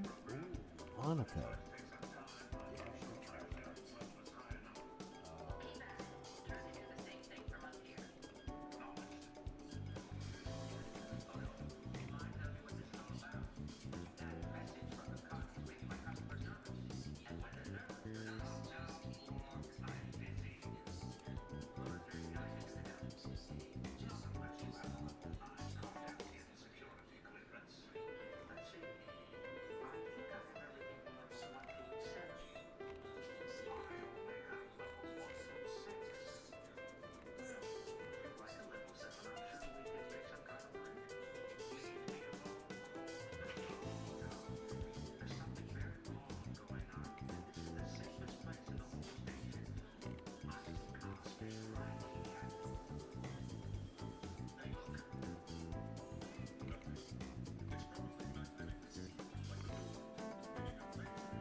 Okay, Monica.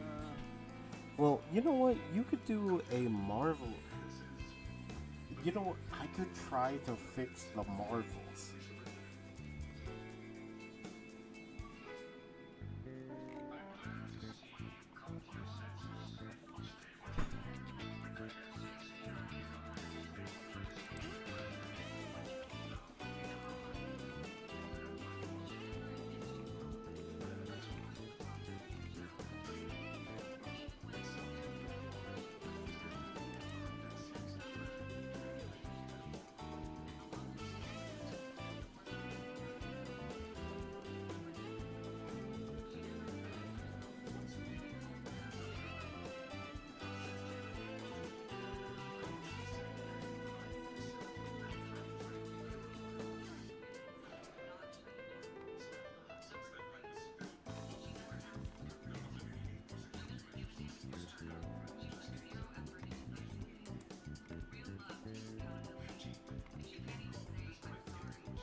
Okay.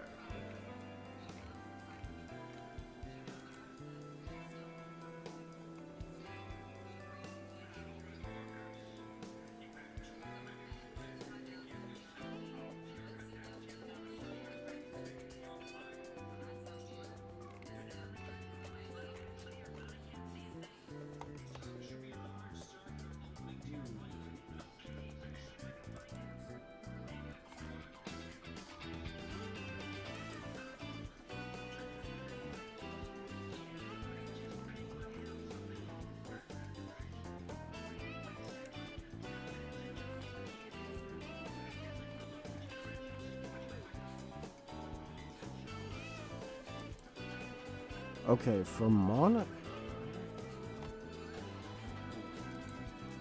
Yeah, you could just have like a Marvel's comic. I think that could work. And also for Black Bolt, Does Black Bolt have any noticeable like villains?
Okay.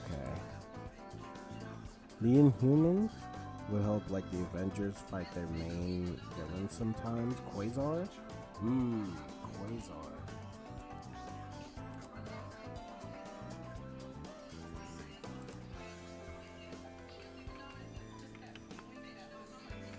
You don't even see Quasar used at all either.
Okay.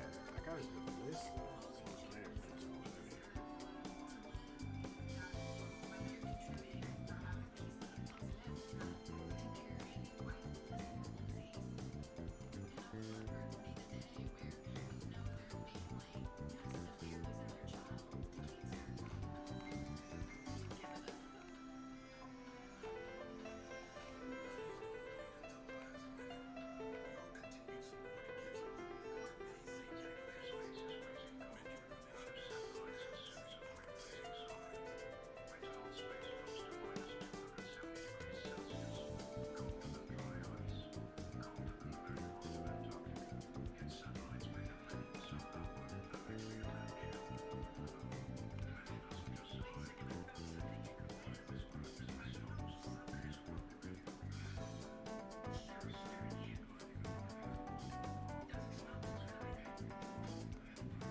think I found. Who the heck is Miracle Man? Have you heard of a Miracle Man in Marvel? Let me show you what I'm talking about.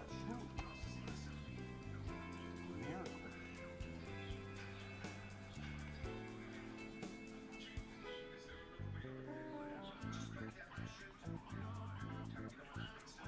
Oh, he was based on Shazam?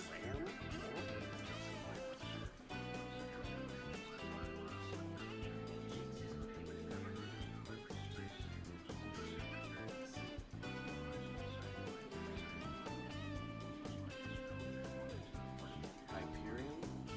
I don't think Hyperion gets used that often.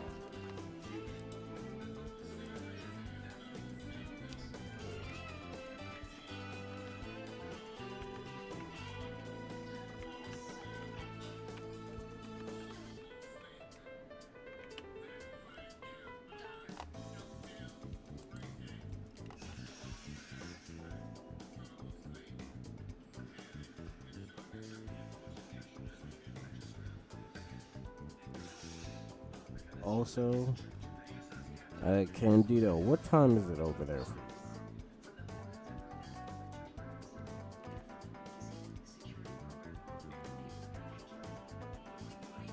you? Ooh, hazmat.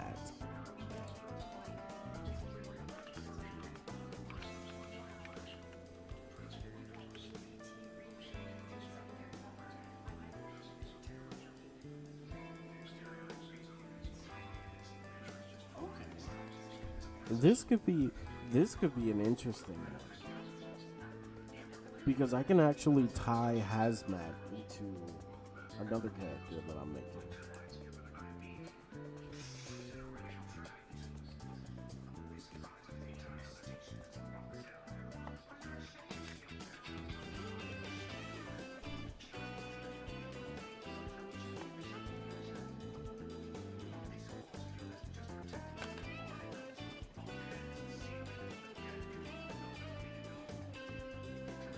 $117. Okay, I'm gonna end the stream. Yeah, I'm gonna end. I don't want to keep.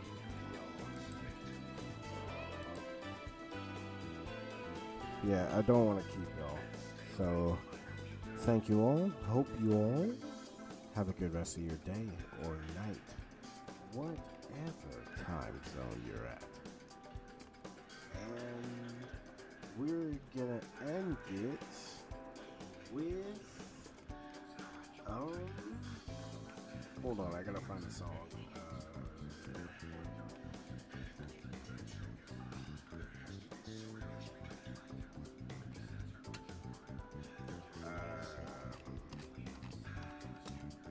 I gotta end it with something.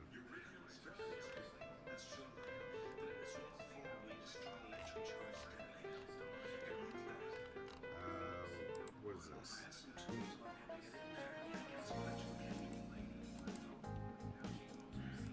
This is not an ending theme song. I will keep it though.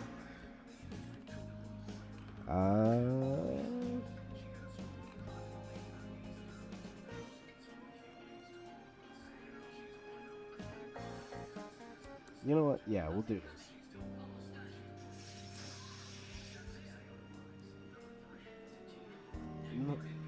Yeah.